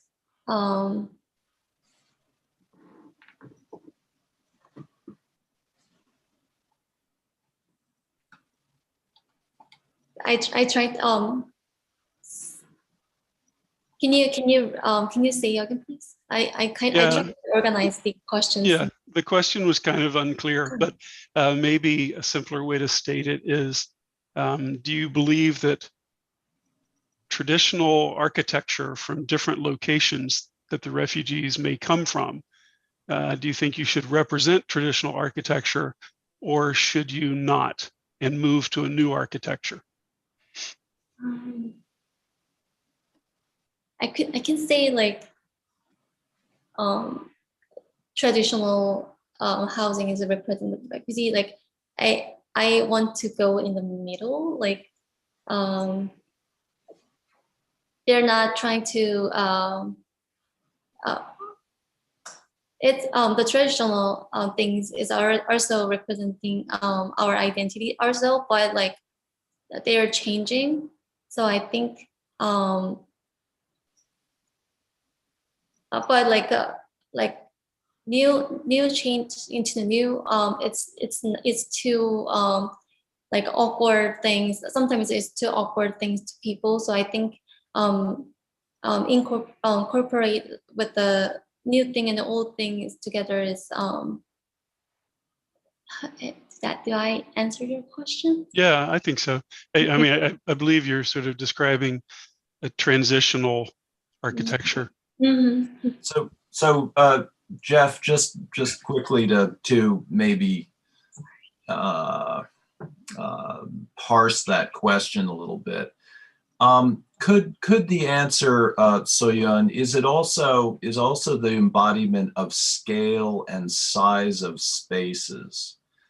Is that setting aside for a moment what the architecture looks like, maybe from the exterior, but do you think that in the design of this project that you have sort of embodied a certain sequence of scale and spaces that could be understood to be traditional or contemporary or somewhere, you know, are you drawing on spatial organization to speak to some of the cultural dimensions of your project? So I try to express the interior, those things to the outdoor space. I think I can say the contemporary.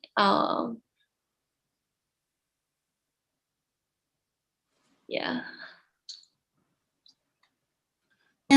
I'm gonna just try to say it another way, because I know it's hard to respond verbally sometimes. So maybe this will help you. When you looked at your courtyard space, for example, and I think the question is like, do you think these places need to look like Asian architecture or Middle Eastern architecture or European architecture, you know, or specifically, you know, from very specific countries like, you know, Korean or India or Guinea or wherever? Was that your attitude towards the design of this project?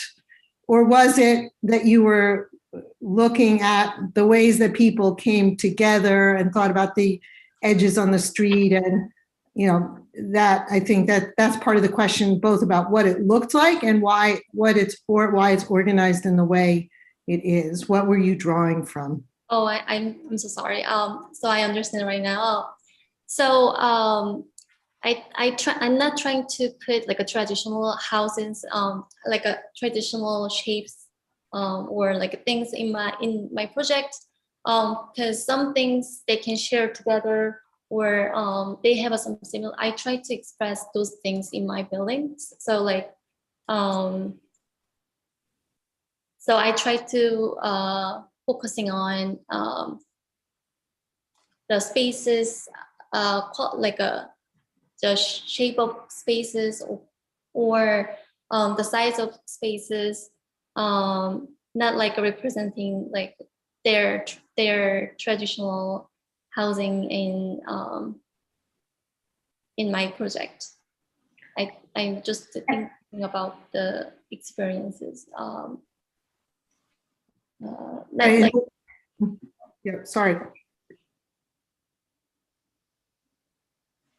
Yeah, Yeah, go ahead. can I jump in on this? Because I think this is a really interesting question. And I think that I think where you seem to be showing most sensitivity to this question, I think, is in the interiors and thinking about this, the actual world that these children are going to be in, and your sensitivity to scale, your reference to precedents, your thought about, you know, how these kids are together.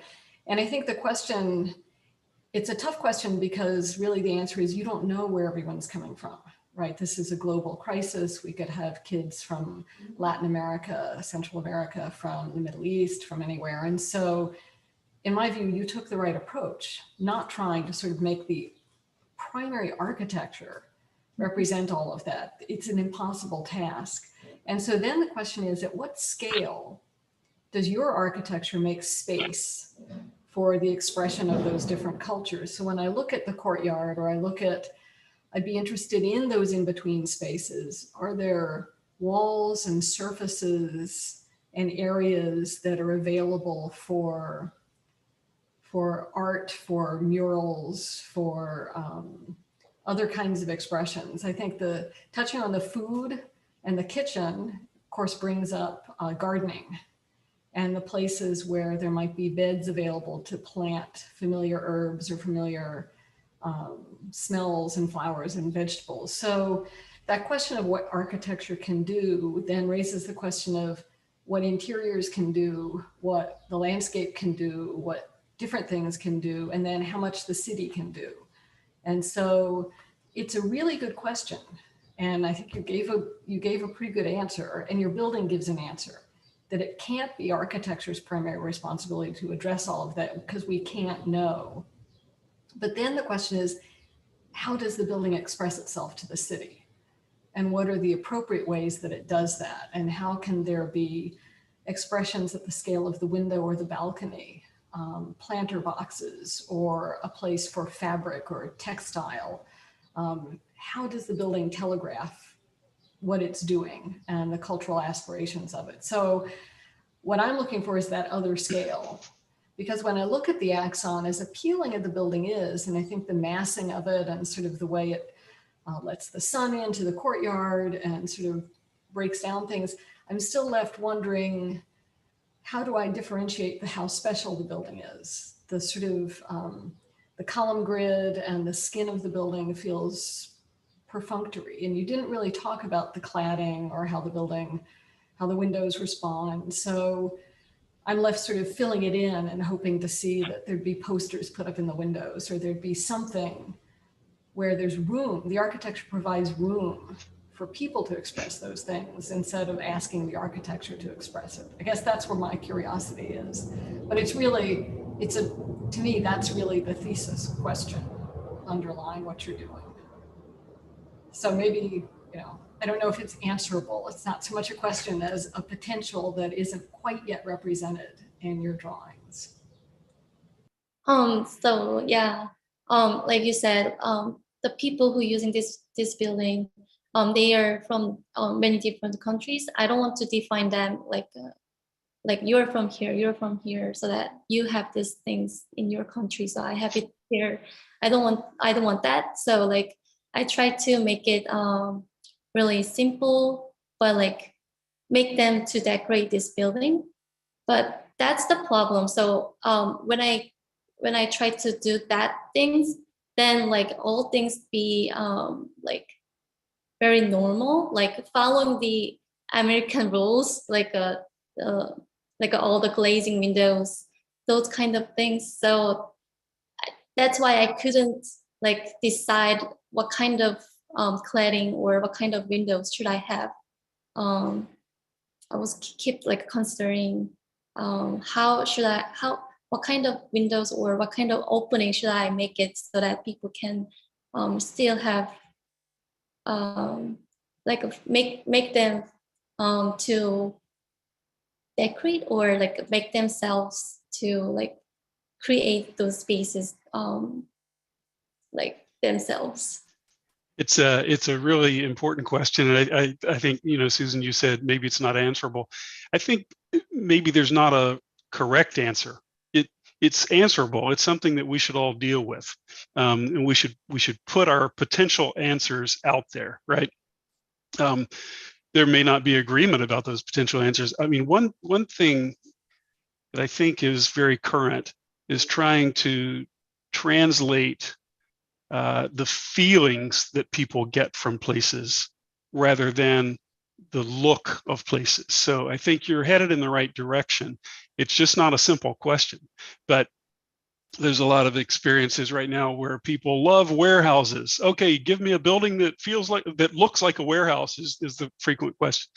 I don't want to give anybody a building that looks like a warehouse. I want to give somebody a building that has feelings that were successful in that warehouse. What is it they're trying to get from that? So in your case, what is it that is successful, that feels like home, that feels like the right interpretation of space from the cultures that are going to be living here?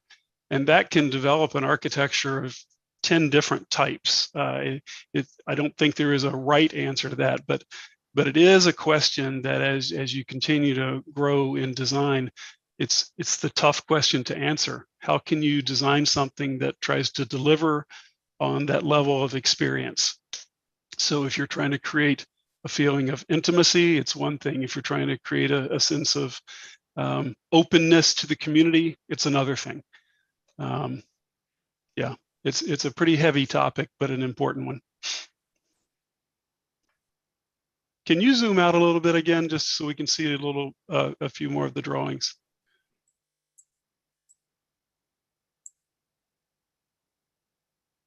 I think intuitively the massing that you've arrived at is quite good. The way the scale of the buildings towards the main 2 street entrances is scaled down.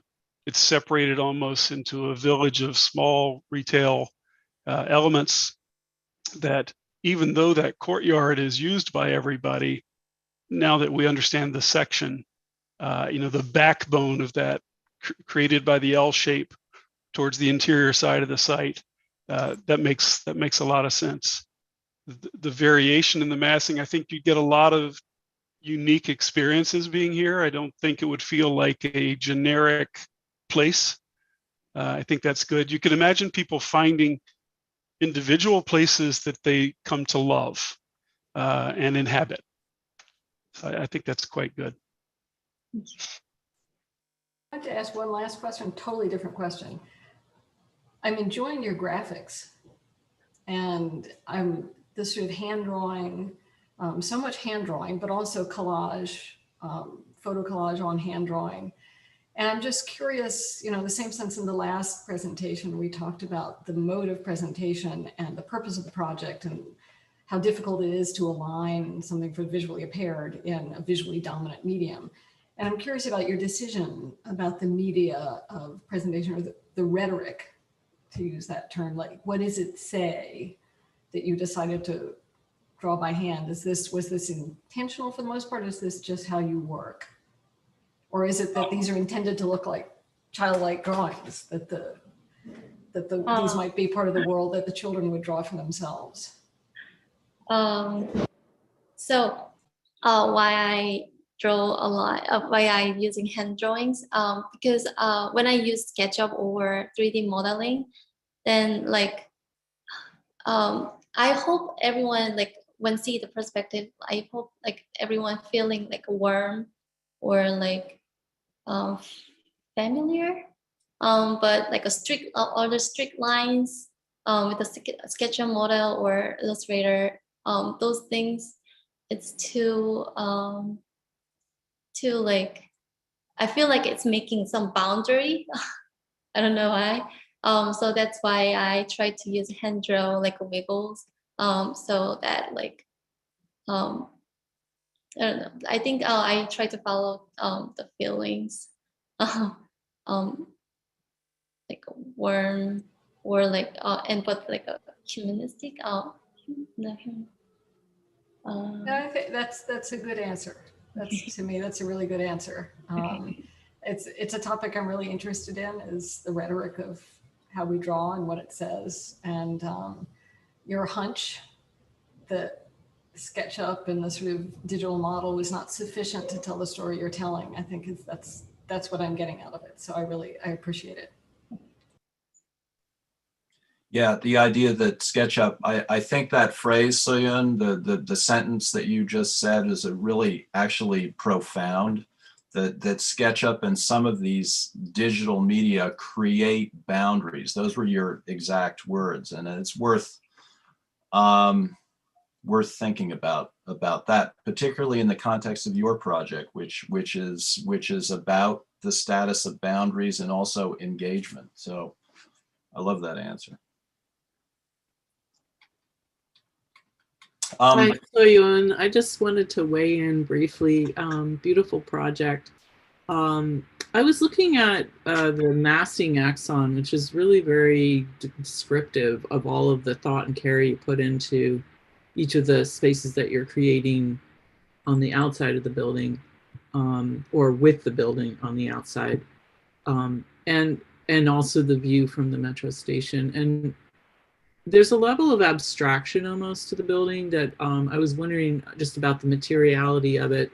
But I was also thinking that it kind of reminds me of Le Corbusier's Salvation Army building in Paris. So I put a picture, I actually went on Google and did like an aerial view so you can see, because from the street, it never looks like this, but the massing and some of the specificity of some of the outdoor spaces, especially at the roof line, and then down at the entrance, these kind of object elements that that you encounter when you move into it. I was struck by the similarity, but also like I was wondering how intentional, or whether that's something you want to explore further about this sort of quote unquote international style that was that polemic at that time, almost 100 years ago. It was 100 years ago, I guess. To make it as welcoming and inclusive, like what is the balance between abstraction and the level of sort of the tactility of the materials, you know, especially in a place like Silver Spring. So like as I mentioned, like this site is surrounded by commercial residential buildings, and it's all like a tall and solid, like flat walls. So I don't want my project be like that. So that I try to give some dimensional differences on the facade and also like in the massing. Did I answer your question? Yeah, yeah. What do you imagine the white part to be made of? I thought so I tried to emphasize the color of this, I can say like the void box shape, so that I can say the concrete but like a white color cover. Okay, thanks. Great. So any final comments before we turn this over to Professor Eisenbach, who is Soyun's chair? Well, I have one more question before. Soyun, what did you imagine the materials of the smaller buildings, the smaller structures? Oh, yeah, so for the smaller structures, I'm thinking about, but like a same material, like a L-shaped building, but like covered by the wood, so that like more warm and feeling more cozy than the L-shaped building.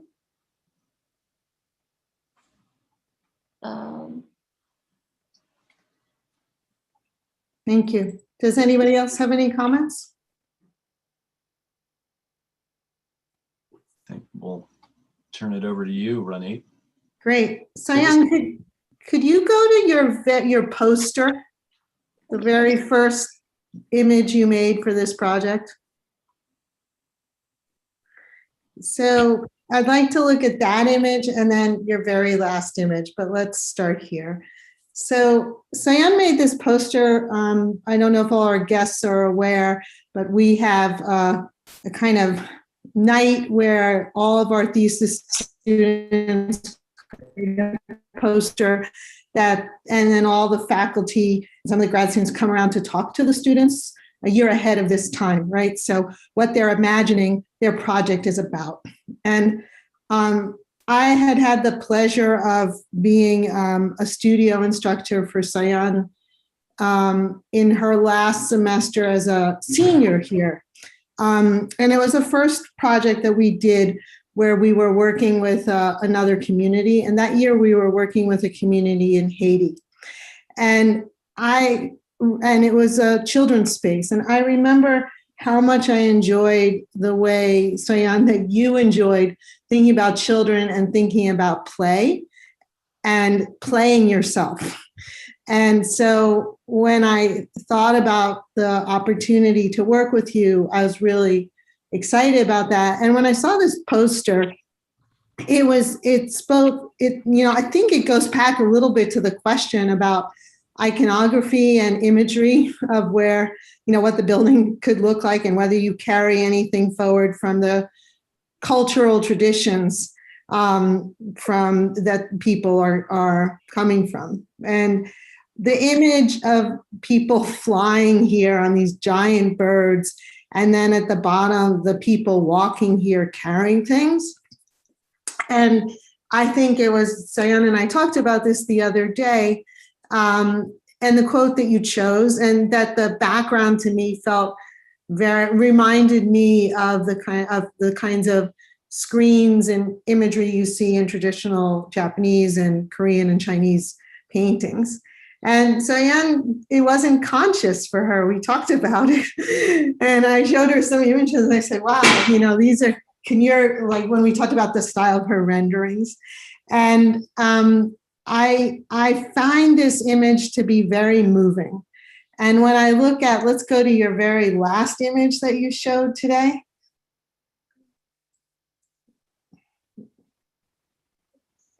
In a certain way, this could feel like a dark image, right? One that doesn't have a lot of joy to it. But I actually, in the way, Soyun, that you described it, and your choice to actually put the same quote and the idea of looking at the stars or feeling like fireflies and how that can make someone who's far from home feel a connection to people who are still there and these little pieces of light coming out of your building. That image to me is a beautiful partner with the first. What I really appreciate, I think the questions that were raised in the conversation were right on. Your struggle of trying to figure out, what's the right, how porous should this boundary be with the larger community, particularly during this time where folks who are appear to be different or sound different or sound like they're not quote unquote American can be threatened, right? And at the same time, recognizing the gifts that people bring to this country and the many, many people who welcome those gifts and are curious about it. So I think at one time, Susan, Soyun, you did have an entry, right? Like there were doors and there were gates and all those spaces into the courtyard. And so I think that's a really important question to, some sense of control and the question of comfort. The comment about your interiors, and Soyun, I do think this is one of your huge strengths. She made lots of different collages and drawings along the way. And when Soyun was doing that, it's when she had the most pleasure, is when the joy came into yourself and the project and the heaviness that you felt with, other ways sometimes it was just let go.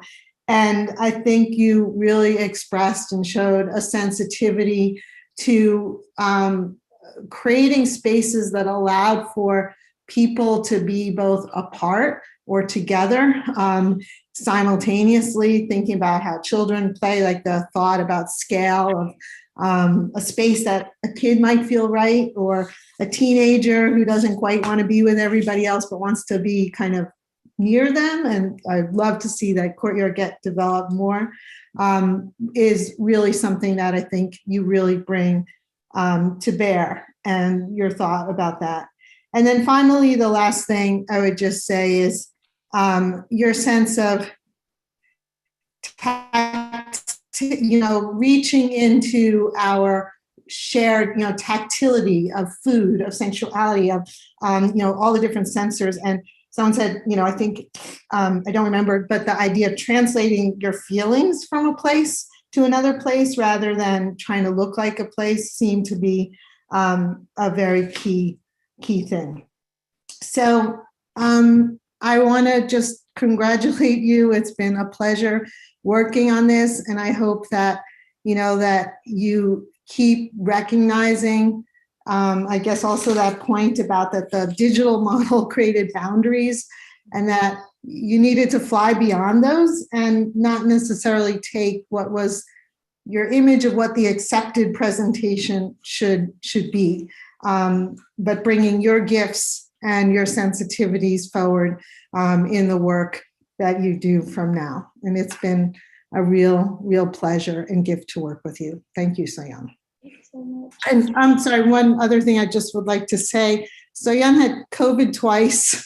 I was in the hospital, and I really wanted to thank my colleagues, Jamie Tillman for stepping up, Jana Vandergoot and Peter Noonan, and anybody else who spoke to Soyun when I was not available. So I think this, all of these thesis students, everybody was carrying something we know of and we don't know of. And for Soyun and everybody else, I just really want to place an extra emphasis on the accomplishments today. Wow. That's amazing. Thank you, Ronnie. Congratulations, Soyun. Terrific. Congratulations. Thank you, Soyun. Thank you so much. Okay. Great. Well, if we're all good for this, I think we'll continue to our final project for the morning.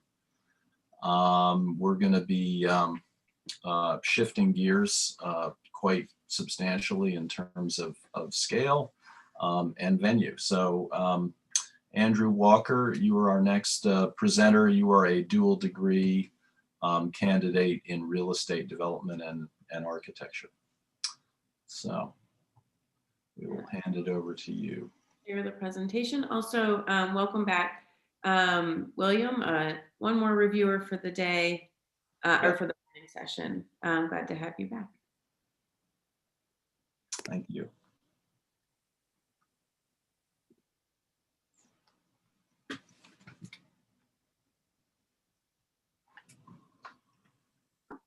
Hello, I'm Andrew Walker. Thank you for joining me.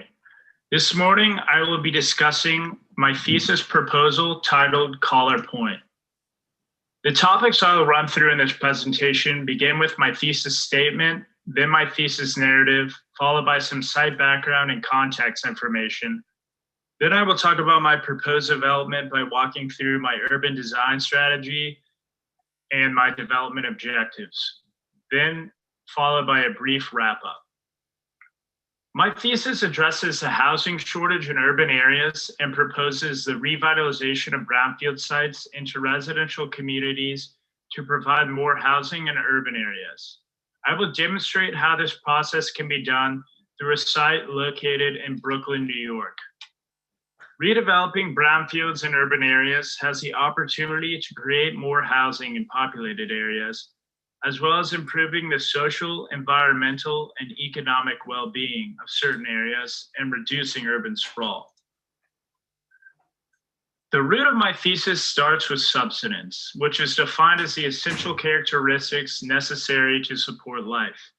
Today, we consider housing to be a person's most fundamental subsistence need. However, one cannot obtain housing without income and cannot obtain income without employment. Humans can find the most subsistence in places that provide many opportunities, jobs, and resources, such as urban areas. Today, urban areas have proven to provide a lot more subsistence for humans than rural ones. As a result, the majority of the US population lives in urban areas. Of the 329 million US residents, 80.7 live in urban areas. The majority of the US residents living and migrating to urban areas has strained the housing market in these metropolitan cities.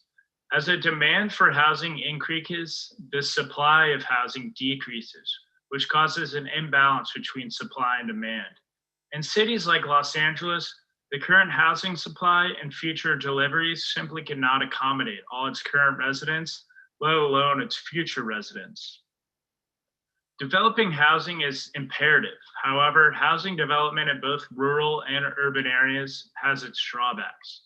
In urban areas, it is extremely challenging process for developers because there's a limited supply of undeveloped vacant land, there's strict land use and zoning regulations, and a high land acquisition and development costs. On the other hand, rural development is not preferable because building outside cities makes residents more reliant on automobiles. There's less access to workers and consumers than in urban areas, thus lowering its demand. And it also increases urban sprawl and reduces the supply of undeveloped land. Developers can start looking at land in urban areas that is idle or outdated that can be remediated, repurposed, and redeveloped. A prime source of this type of land are known as brownfields. Brownfields are defined as properties that have been abandoned or underused, whose redevelopment or reuse may complicate by the presence or potential presence of a hazardous substance, pollutant, or contaminant. Brownfields are located in many communities in the US, but are most prevalent in cities that have a history of industrial manufacturing, followed by a period of economic decline. In the US, the EPA estimates that between 450,000 to 1 million brownfield sites. As it can be seen from the map below, most of the brownfield sites are located on the coast near large cities or metropolitan areas. Brownfields tend to have four major issues: soil contamination that spreads to a body of water, exposing the local ecosystem to harmful chemicals. It's harmful to human health if a direct exposure occurs, and burden to certain demographics who live around these sites because of the lower property values. However, brownfield sites provide great opportunities for redevelopment because they have prime locations, typically located along waterfronts, near major transportation hubs, and a larger round of workers and consumers. They provide many social benefits, including opportunities for open public spaces, and also attract new members to a community. They have many environmental benefits because it involves removing harmful contaminants from the soil. And economically, it can increase job growth, raise property taxes, and provide great investment vehicles, making an estimated return of $17.50 to each dollar invested. In the last decade, Brooklyn, New York has experienced a large amount of brownfield redevelopment.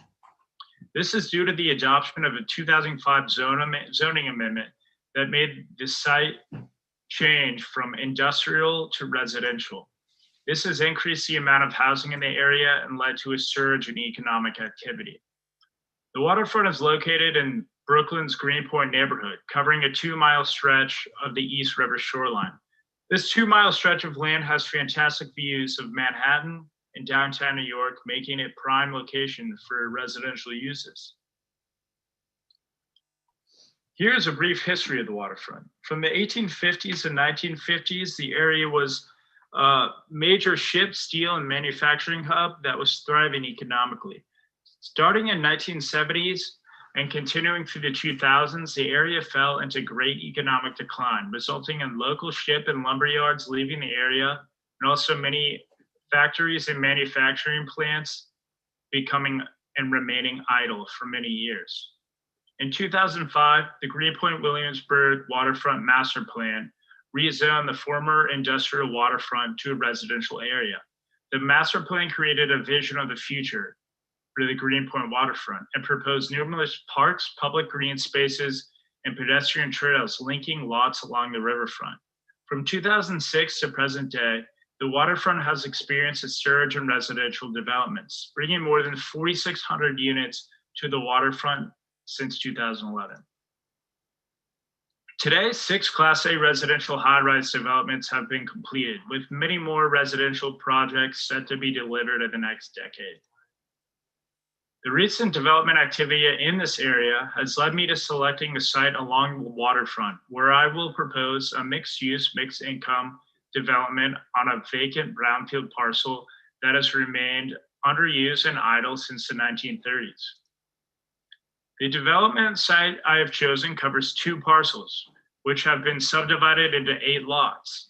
The total site area covers about 10 acres for a total of just under 450,000 square feet with an estimated land value of about $24 million. The site has tremendous views of downtown New York, Queens, and Brooklyn, and also of landmarks such as the Williamsburg Bridge and Roosevelt Island. The site has a public transit score of 80 out of 100, making it accessible to many different modes of transportation, with 3 different metro stations and bus stops located within a walkable distance. These are just 2 of the amenities that this site has to offer. These amenities will be the main attraction for potential residents. The site currently sits vacant. The infrastructure on the waterfront side is extremely damaged and in need of repair. The site has been cleared and prepped for development, and the soil has been remediated by the site's current owner. Directly adjacent to the site sits the proposed Bushwick Park, a 30-acre park when completed, and will feature athletic fields, open green spaces, and a network of paths along the waterfront. The park is set to be completed in the next 15 years.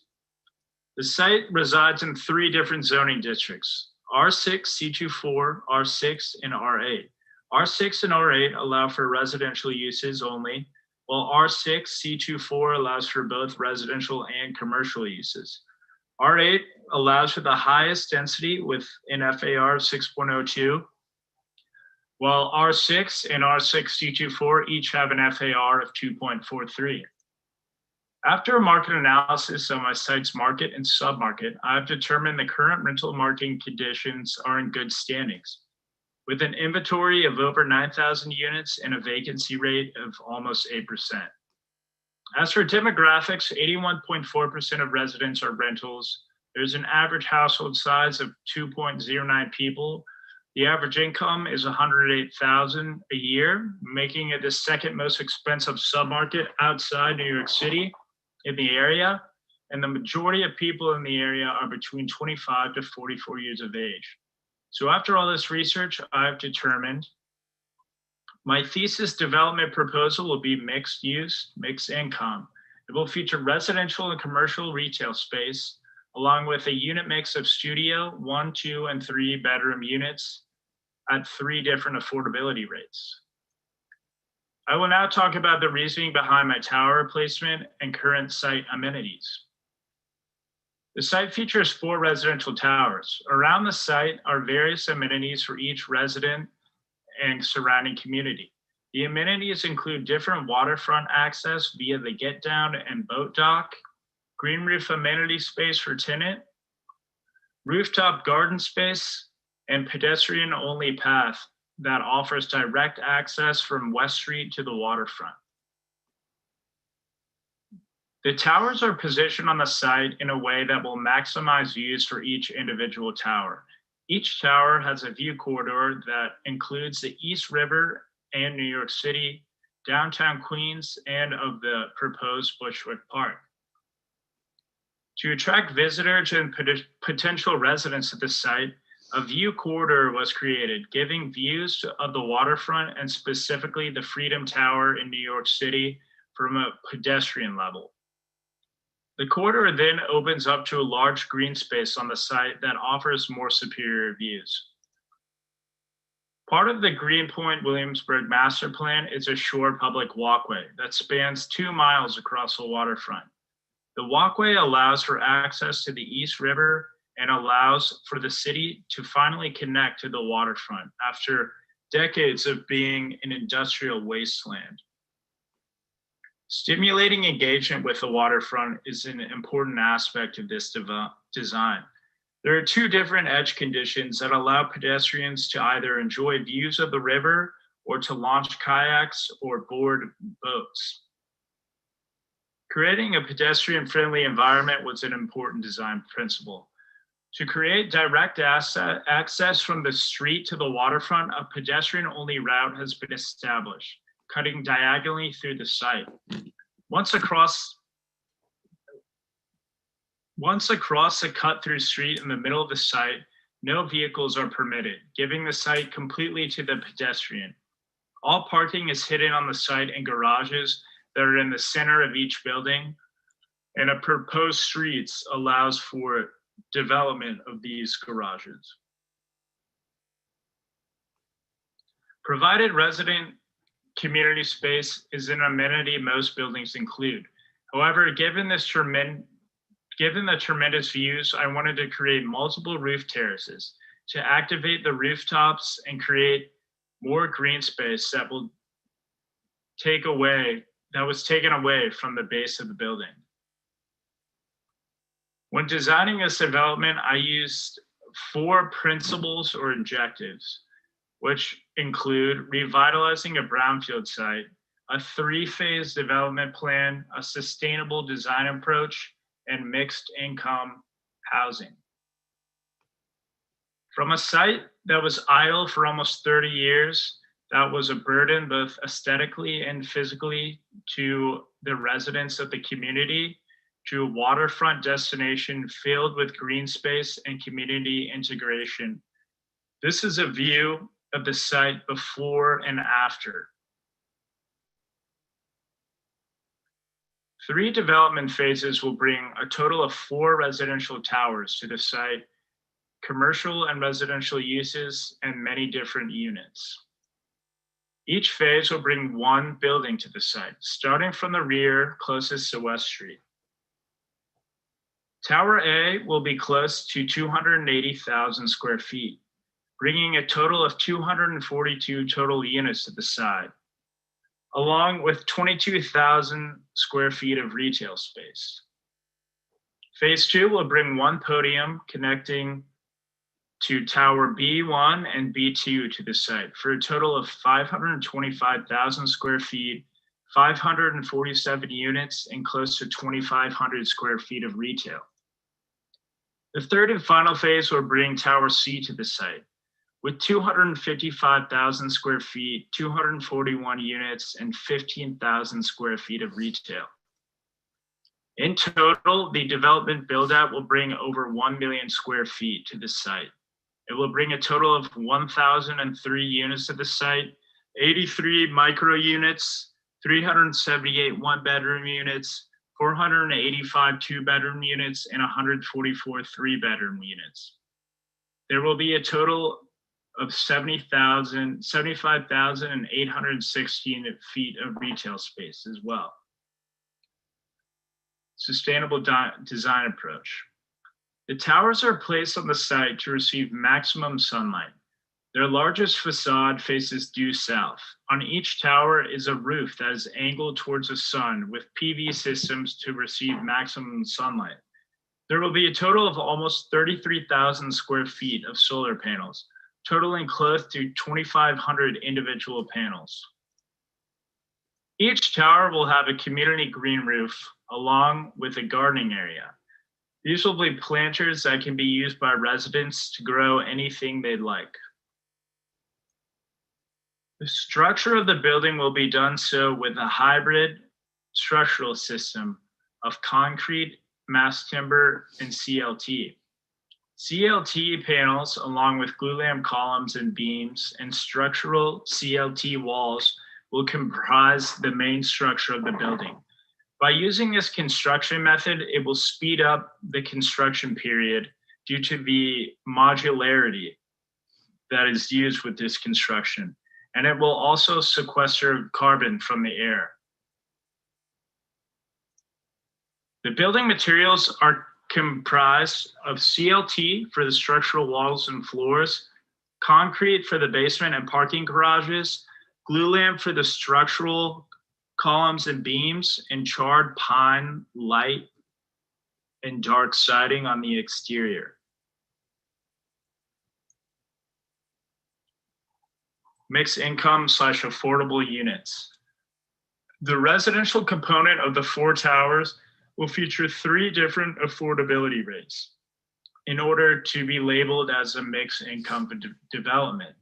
The different rates include luxury rate with 100 units, which will be the top floors of each tower, market rate with 461 units, which will be the mid portion of each tower and in the podium, and affordable rate with 391 units, which will be located in the podium of each building. To wrap my presentation up, Collar Point strives to revitalize a former brownfield site on the East River waterfront, giving back the waterfront to its residents and creating a sustainable residential community that will serve both the community and its tenants for years to come. This concludes my presentation. Thank you for watching. I will now open up to any comments or concerns the jury may have. Thank you. Great. Thank you, Andrew, and please post your mural address in the chat. And then you'll take us to your mural and briefly orient us.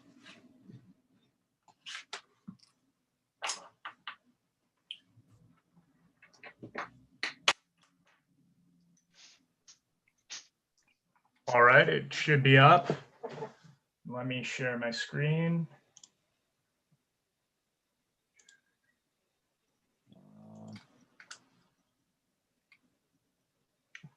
Okay, can everyone see that? We can. I don't see your link yet in the chat, Andrew. Yeah, I don't either. Okay. But I do see your mural. I don't know about you guys, but I got this big magnifying glass that I can put right on the screen. Andrew, you sent it to me, just me directly. He has to send it, put it there. There you go. That's great. I see everybody much bigger. How do I get out of? Oh, there we go. Okay. There you go. All right, there we go. Parallel universe, that's all. There you go. Welcome back, William. William Hendricks. All righty. And then to walk you through just the layout of my board very quickly. Yeah. So it's separated into 4 columns. The first column focuses on the site and the layout. The second column focuses on each individual tower and phase of the development. The third column focuses on the sustainability aspects. And then the fourth column focuses on the tower placement as well. So. Very good. All right, I think we're ready. Do we have your chair with us?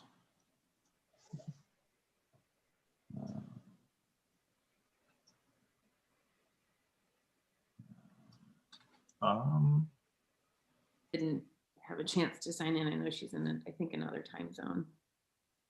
Yeah, she is. It's early there, or no, it's late. No, it's the right time. She's in Finland, I believe. So hopefully she will. Question or two, Jamie, just to start. Sorry. Can I ask a question or two of Mr. Walker here? Sure. So Go ahead. Just a couple of questions. How are you? That's not the most pertinent one, but anyhow. And just to start with, very comprehensive and impressive. A couple of questions. What were the basis by which you chose the phasing that you did, number one? In other words, did it have to do with absorption or location, something like that? Number one. And number two, am I correct in seeing that the affordable units are all located in one location in the building, in the buildings? They're sort of grouped together in a building? So to answer your first question, phase 1, I chose the first tower because it provides retail street directly on West Street, which will kind of bring people to the area and create more of a destination. And then in terms of the affordable housing, I placed all of the affordable units in each podium of each building. No, I know they're in the podium. The affordable units are only in the podium. They're not in the towers. Yes. And what's the reason for that? I did that because the market rate units and the luxury rate units, people will be paying more money for, and this is one of the most expensive residential markets in the area. So I have to attract tenants, and I felt that the higher they were and the better view they had would attract more of the And the percentage overall of affordable units is how many? What's the percentage of affordable? I mean, it's about 31.2%. Wow, very high. Very high. Yeah. Is that a what's that based on? So essentially with providing so many units, it will raise my LIHTC credit, so I will have more money to develop the property. See. All right. Okay, I'll have some other thoughts, but if folks have questions, Thank you. jump. All right.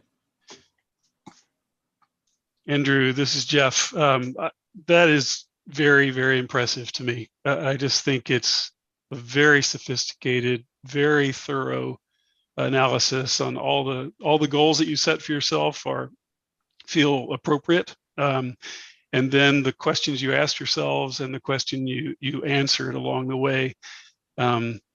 Really, really nice work.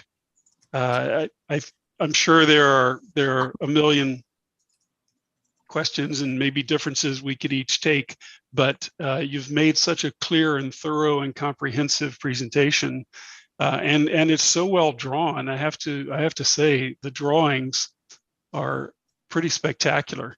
Even getting down to what does the site plan look like? What does the landscape look like? What do the views look like between buildings, et cetera? I just think it's a really spectacular exploration.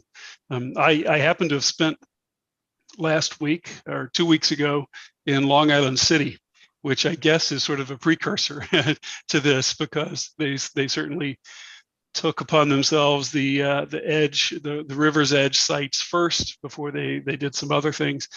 And one thing that I was disappointed with in Long Island City was the sense of not a lot of retail spaces, not a lot of places that people could interact, not a lot of people out and about. And I think that from what I can tell, you've taken some care to try to remedy that. I think your answer about the first phase was a good one, putting retail down as an attractor to the first site. I think the other thing about that phasing is that you build those and then you build some equity in the site, and you then go to the water's edge for the even more valuable pieces of land. Anyway, I have a lot of questions, I'm sure, but I just wanted to state that I think it's quite a beautiful project.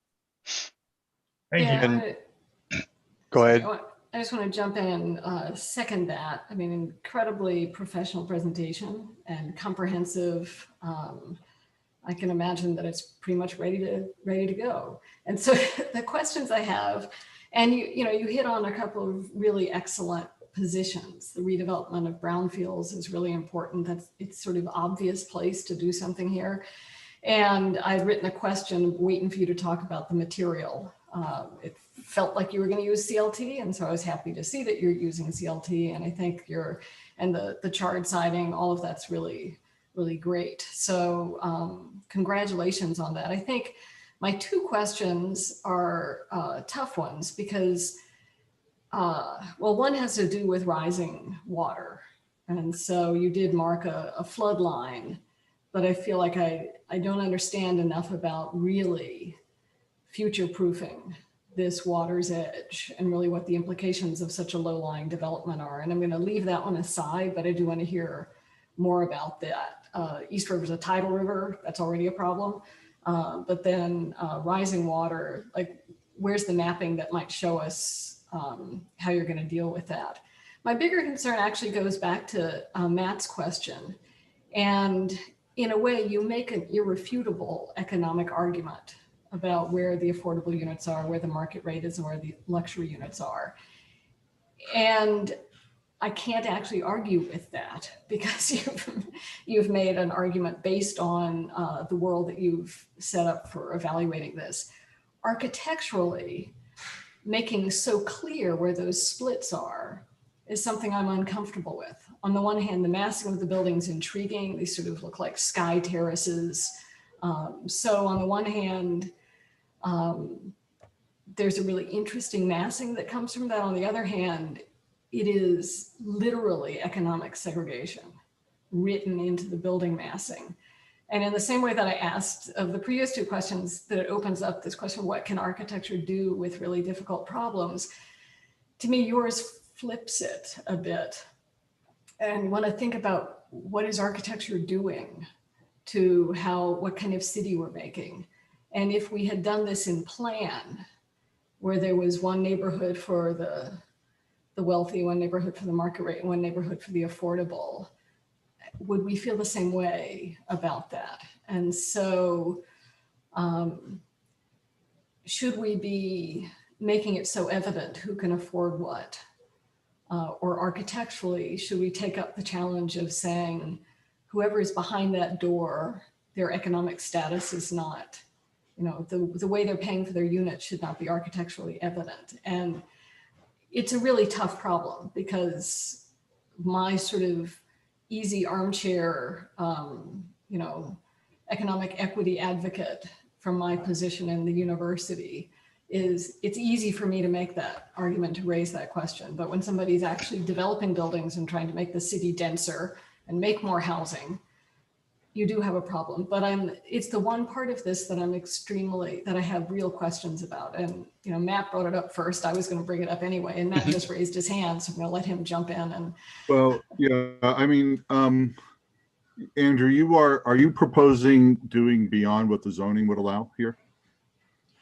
Yeah, so I'm proposing on one site in ordinance to change the zoning, and then the density actually in the R8 zone is, I think it's about the allowable density, but it's actually not. Okay, it's well, about 20 feet under the allowable height. So I don't know the rules in Brooklyn, but in most municipalities, a couple of things to think about. One is in Washington, D.C., you would not be allowed to segregate the affordable units in a visible way. They would have to be spread throughout the building. That would be considered just exactly what Susan is saying, identifiably discriminatory. And I think at 30%, given the numbers you have, I don't think it would be a big deal to spread them throughout the buildings. And I don't know if it would affect the pro forma that much, but I think you would be required to do so. And in particular, because if you're asking for a zoning change, then that gives the regulatory body even more say on what would go there. And what would happen is if you were doing a PUD or something, somebody would say, oh, well, here's a condition of the PUD. You can't segregate these, or you got to add more affordable units and things like that. So I think that is a little bit of an Achilles heel of something which is a very, very impressive and complete project and ready for Heinz development to begin to acquire the land or wherever it is. The other thought I had, and I agree with what other folks have been saying here, the only other thought I had were two. One is I think the phasing up on the retail street is a great idea to get it started. It does make me wonder whether the first phasing really ought to be the first two buildings so that you don't have one side of a square built versus building both sides so it can really nail the place down. But, I think probably financial matters may have more to say about whether you would do that or not. And one of the reasons why, and it's a very practical reason, if you only built the northern part of the square, then those folks get a view south over the water and the park. And the minute you come to build the next building, all hell breaks loose because those people don't want to lose their views. So putting that really in a first phase might make some sense. The last thought I have is about how you interact with the water. I wonder if one of the things one ought to consider is whether the ground level of the buildings could be more emphatically programmed with what kind of uses go on the waterfront. I'm a little bit concerned about the residential right on the water in what seems to be extremely public place. If I read your last building's plan with the curve correctly, that's residential on portion of that, right? Yes. Yeah, it strikes me that that's a good opportunity for either commercial or even some institutional use there that could draw the public and make that more of a public place. When you put residential at the ground floor of the building, it does tend to privatize it, and you get all sorts of, sort of issues that are raised with folks who are living there and that are confronting what theoretically ought to be one of the great first public places in this new waterfront promenade that you're making your first impact towards. So I would really want to rethink that a little bit. I do like the idea that the street terminates in the tower and then the view shifts and you get the long view out to the water there. I think that's really a very clever site plan move. And my quibbles really are about some of those things, which I think are things that would be easily remedied. I mean, even if you just had kind of loft space for nonprofits along the water while you sort of thought about other uses there would probably be a good thing. But thinking about how people interact from the water back into the building would probably help you program those sides of the buildings. I have to say, I think this is very impressive, and the breadth of your ability to synthesize both your real estate knowledge, which is considerable at this point, I think, as evidenced by this project, and your urban design and architecture aspirations is really to be commended. Thank you. Like a commitment from you, Andrew, that you stay in architecture. He'll make more money, Bill, as you know, elsewhere. Yeah, I'd like to ask Andrew to make sure that he straddles both worlds and that he makes enough fortune to come back and support us in the lifestyle that we're all accustomed to. Yeah, right. Well, I don't know in order of whose hands are up if I'm next or not, but if nobody complains, I want to jump in. First off, this is an incredibly articulate development presentation. Many times when I see development presentations, I don't see things that are this well thought out and this well documented. So kudos to that. I have, and in that, I think we've already covered the challenges one has with the different incomes and where to place those incomes in housing. And to that end, there may be some models in other location. And I'm going to bring a model up that might be considered here that was done in Vancouver and in all the rail yards and the developments. Boy, it'd be quite about 20 years ago when they did that. There's many of the similar qualities that you've established here, where you're basically creating podium buildings. You're activating the ground floor both with landscape and outdoor activities, and hopefully a lot of retail to weave this together. You're also protecting views, which in Vancouver is views to the mountains, which are protected. So you end up with these towers on top of podiums. But they go to yet another level of sophistication in Vancouver with providing residential units on the podiums that are actually face the street and or are much more integrated into the bottom part of the building, which creates another layering and another scale. So I suggest you take a look at that. However, one of the things that I wanted to comment on and get your reaction to is this particular site is, as planned, very, very isolated. It's like the first thing to kind of happen in this particular site. And usually in a development, especially in urban developments, you want to either imply or connect with adjacent buildings, properties, and whatnot today and over time. And over time, in case, since you're the first one here, how did you consider the connection or the weaving of this development to adjacent properties? And how do you see that happening over time as these other brownfield sites, I'm assuming they're all brownfield sites adjacent to this, start being developed at different scales with different approaches? So as you can see from this map, so development's going to take place in this area right here. There is some development over here, but the majority is happening right here. There's a new tower here as well, and then a new one coming here. But the main connection through all this is the Shore Public Walkway, which will basically strengthen the waterfront, provide new infrastructure, and provide this path that will essentially be the main connector between all of these different developments. Part of the reason I ask is, especially on this plan, you have a certain urban development and a grid that's been established, and buildings that front onto streets. I have no idea what the uses are. They could be any number of things.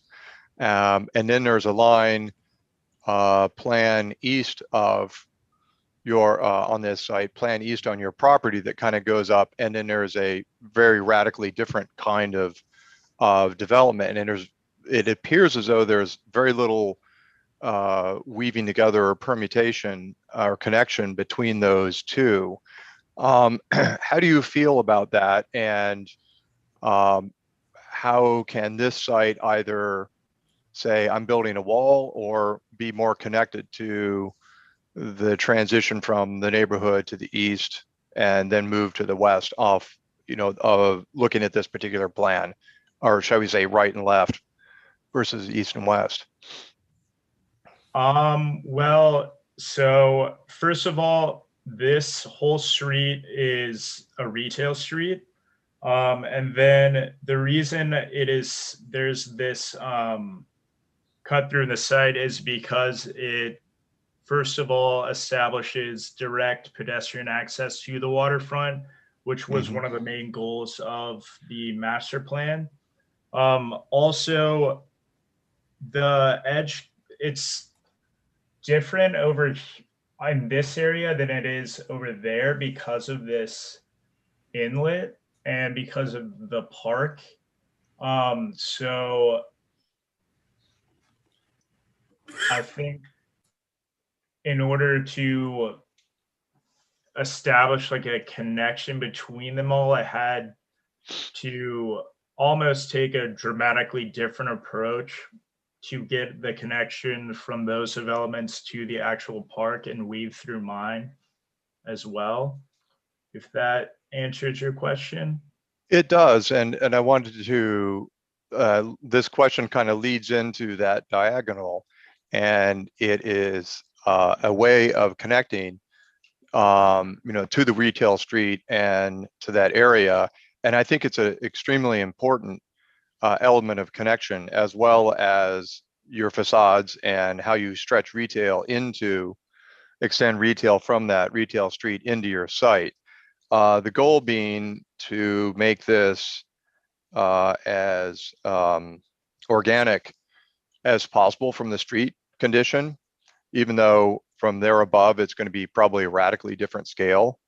And I think one of the things that might be added to this, if I were to do a critique, is a larger study diagram of the context and that retail street, and how they connect to other properties, and how yours is going to be unique, because you've created this diagonal axis, you've created this connection, you've created this very interesting, I don't want to use the word knuckle, but it's sort of an elbow, if you will, where the urban bends into that inlet, which is very exciting. And I think it would animate this presentation in a way, especially when you're having to relate to the community.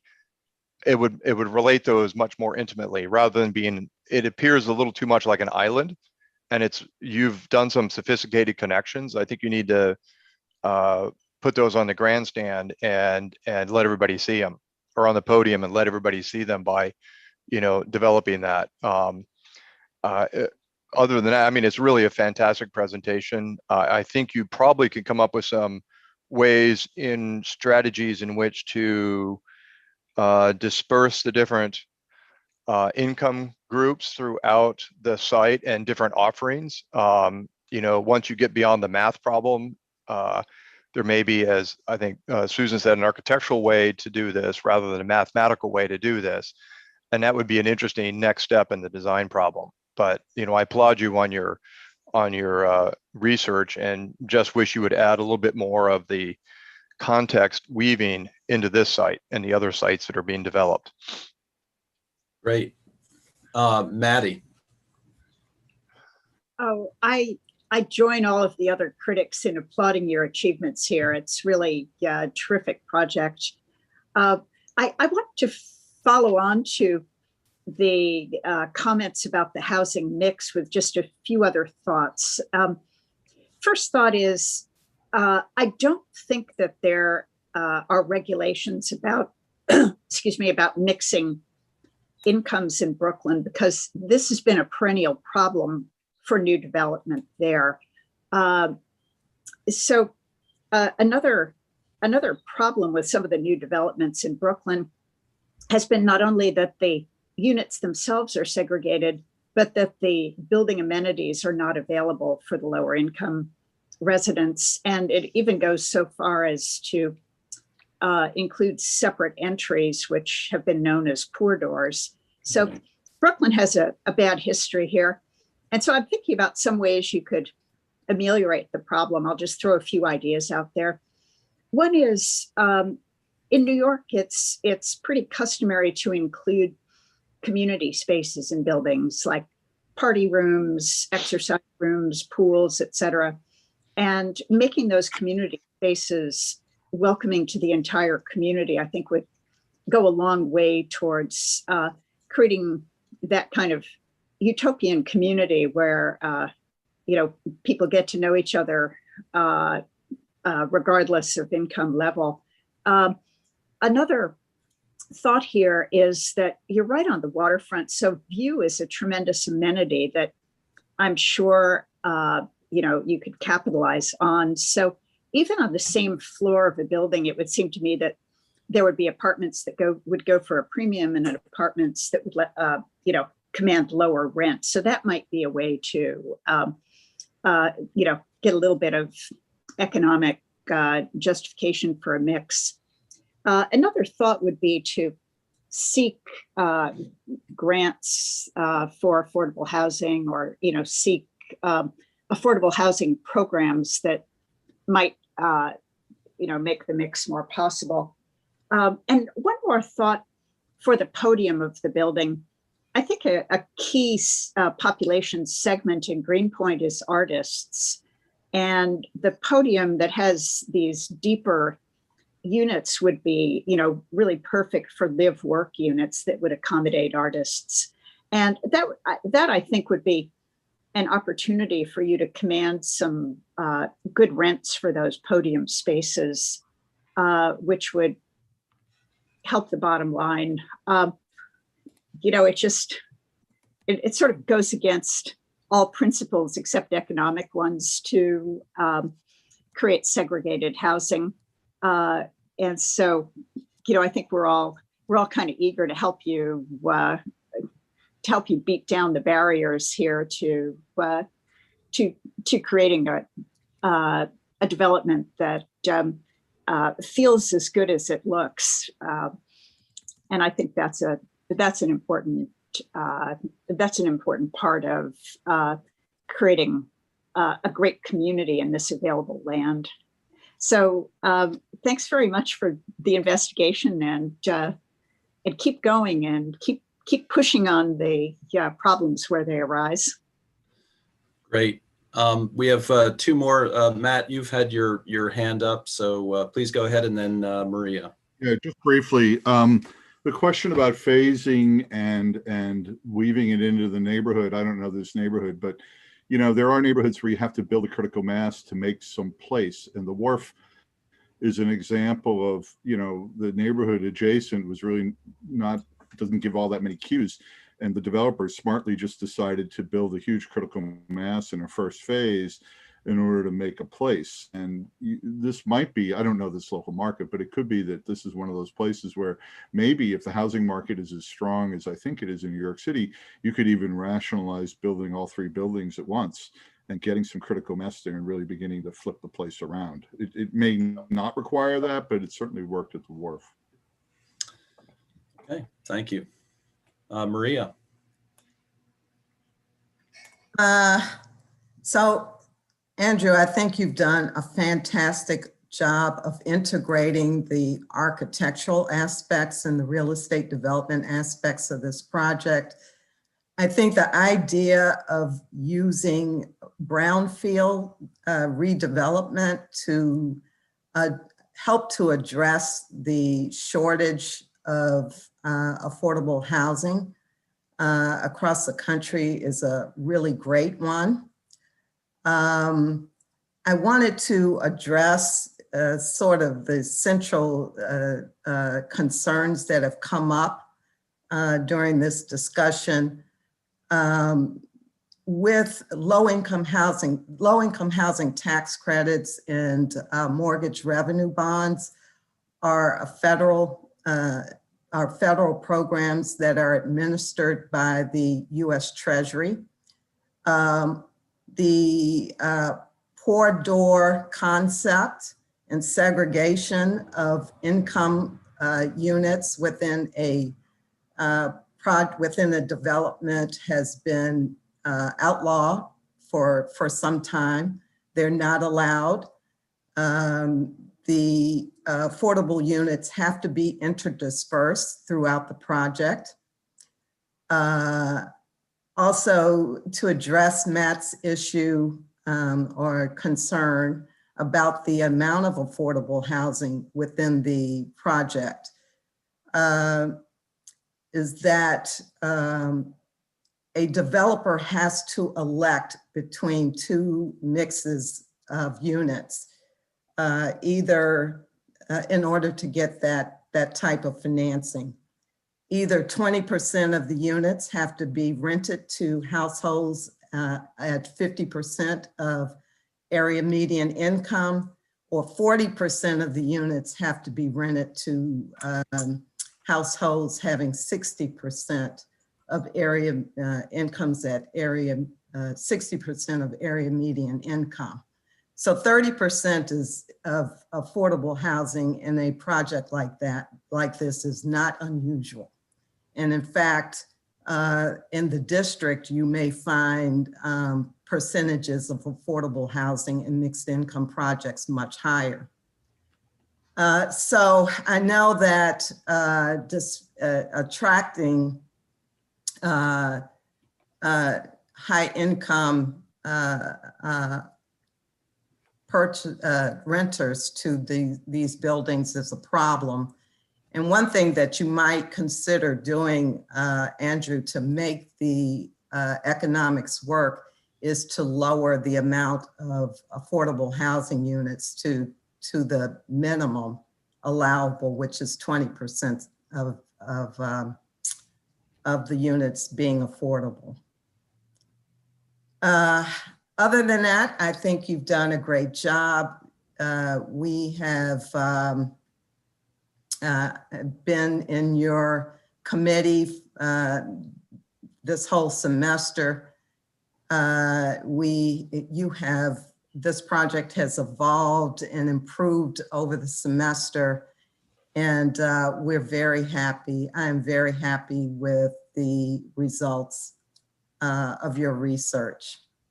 And for those who are interested in hearing more about the real estate development aspects of Andrew's project, he is presenting his capstone project tomorrow, along with Rachel Kane at 5:30. And if you're interested in observing that, we'd be happy to share the Zoom link with you. Terrific. Thanks, Maria. It's been a pleasure working with you and Tanya on the real estate side all semester long. We're going to wrap up here. And thank you for your summary, Maria. Ming Hu was not able to make this session, Andrew's chair. So I am no substitute for Ming, but having been on your committee, Andrew, and also having been your thesis prep instructor, I just want to acknowledge one thing that is really pretty obvious about your project, and that is the balance between the excellence of the architectural solution and the thoroughness with which you support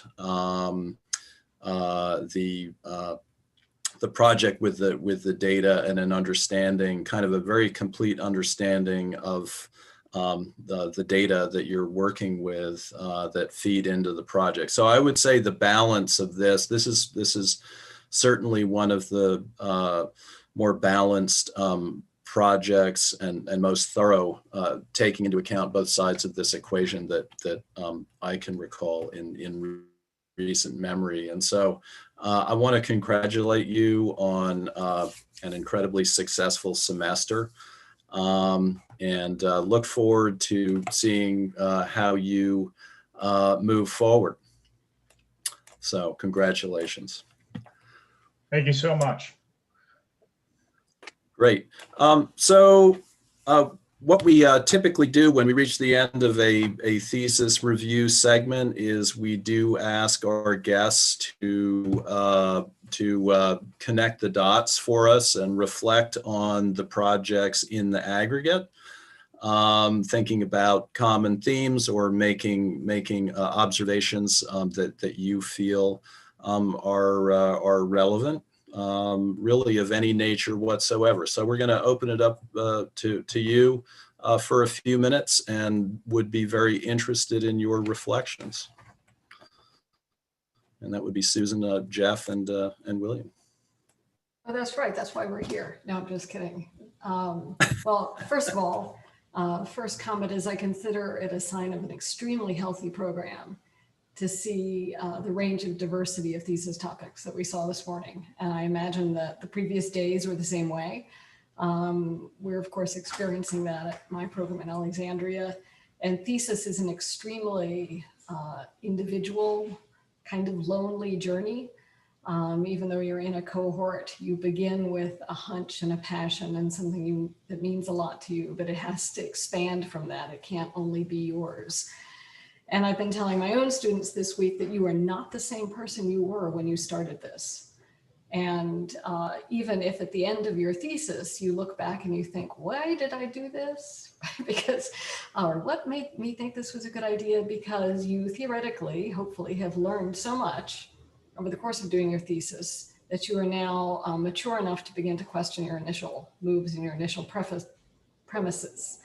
So it puts you in a really interesting moment. This is a Janus moment, you know, the two-headed Roman god of doorways, where part of you is looking backwards and reflecting on what you did, and you should pat yourself on the back for your accomplishments and looking at your education, and then your other face is looking forward and reflecting on what parts of this you're going to carry forward. Not each of you, not every one of you is going to do the exact kind of project that you just did. And the question of what's translatable from what you learned and what you believe and what you sort of have decided is important in architecture, to me, is one of the legacies of a thesis. A good thesis project, a good thesis question will stay with you for a long time. And the best you can be is burdened for decades by your thesis question that you continue to wrestle with. And I think, to me, one of the intriguing things about a good thesis as opposed to a good project is that it mines the inherent tensions in some of the things that we hope to do, the what can architecture do and what is architecture doing, and mines those tensions for really productive creativity. And so I really want to congratulate all of you. Great diversity of work, diversity of media, diversity of positions in architecture. And so take one last look backward while you're looking forward. And final comment, those of you who have graduated and spent this past year in this very strange world that we're in, I think that people who spent this year this way are coming out with a unique set of skills.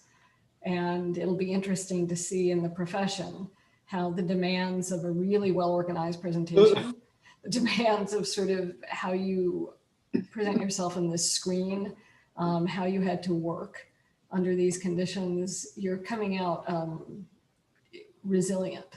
And so I want to congratulate you all for real achievements in peculiar circumstances, unprecedented circumstances. And I will yield the floor. Jeff or William? Well, I have the privilege of being involved yesterday, and unfortunately couldn't be here for all the presentations today. And one of the fantastic things, and I second everything that Susan said about, the tensions that one can mine from a cultural design and thought-provoking way.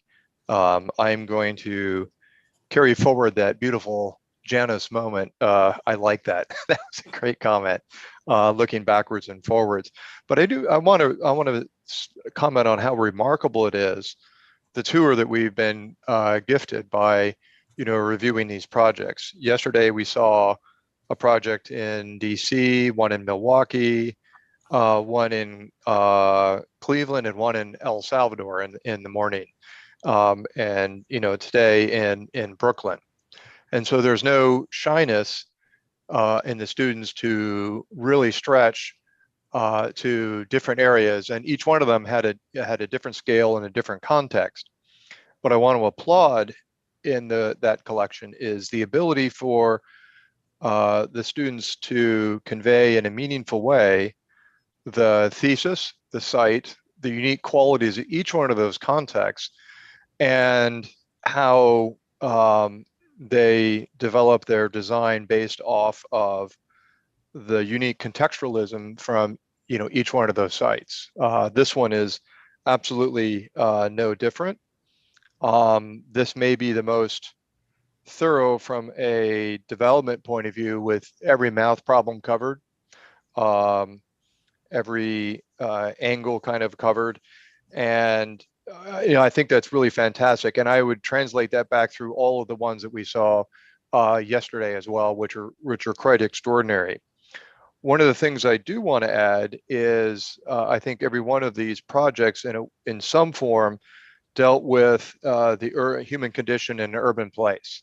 And I can't comment on the ones earlier today, but what's fascinating about that, especially in the United States, is the high percentage of urbanism in people who live in urban areas. And you can argue whether that's 78% or 82%, but it's certainly growing. And around the world, it's also growing. And so the choice of looking at urban sites and studying the urban condition, I think, is a hallmark, I think, of the ability of the school and the students to take a critical eye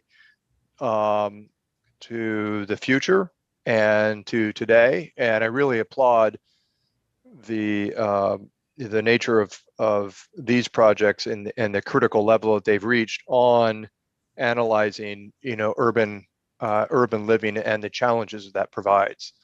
And that's all I have to say. Right. Thank you, William. Jeff?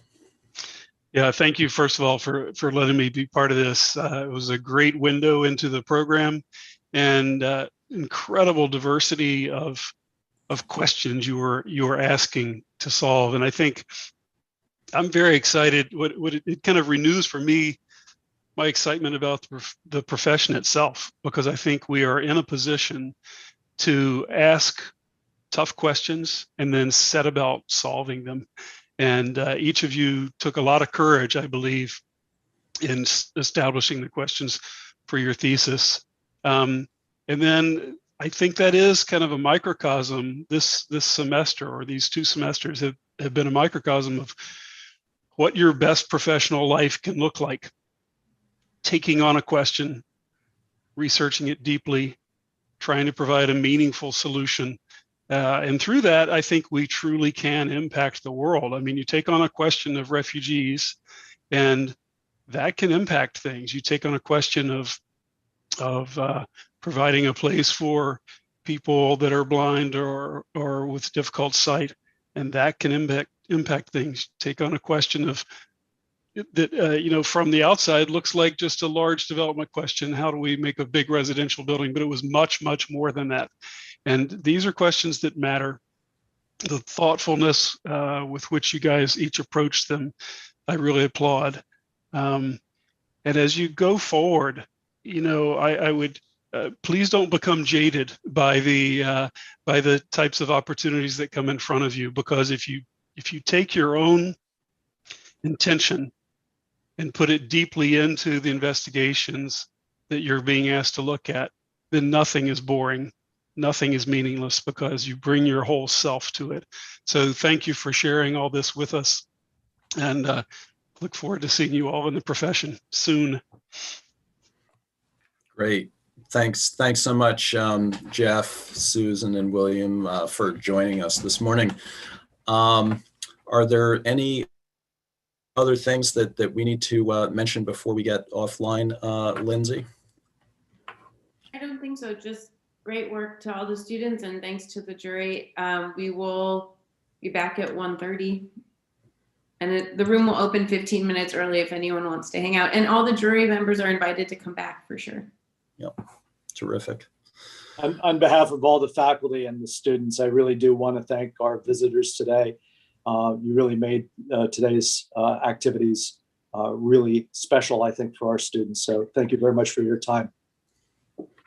Absolutely. Thank you. It was great. I know that if we were in person, we'd all be having lunch together, and it would be fantastic. So I know. look forward to a makeup time. That would when be we can good. do that. But I've Yes, learned let's count on that.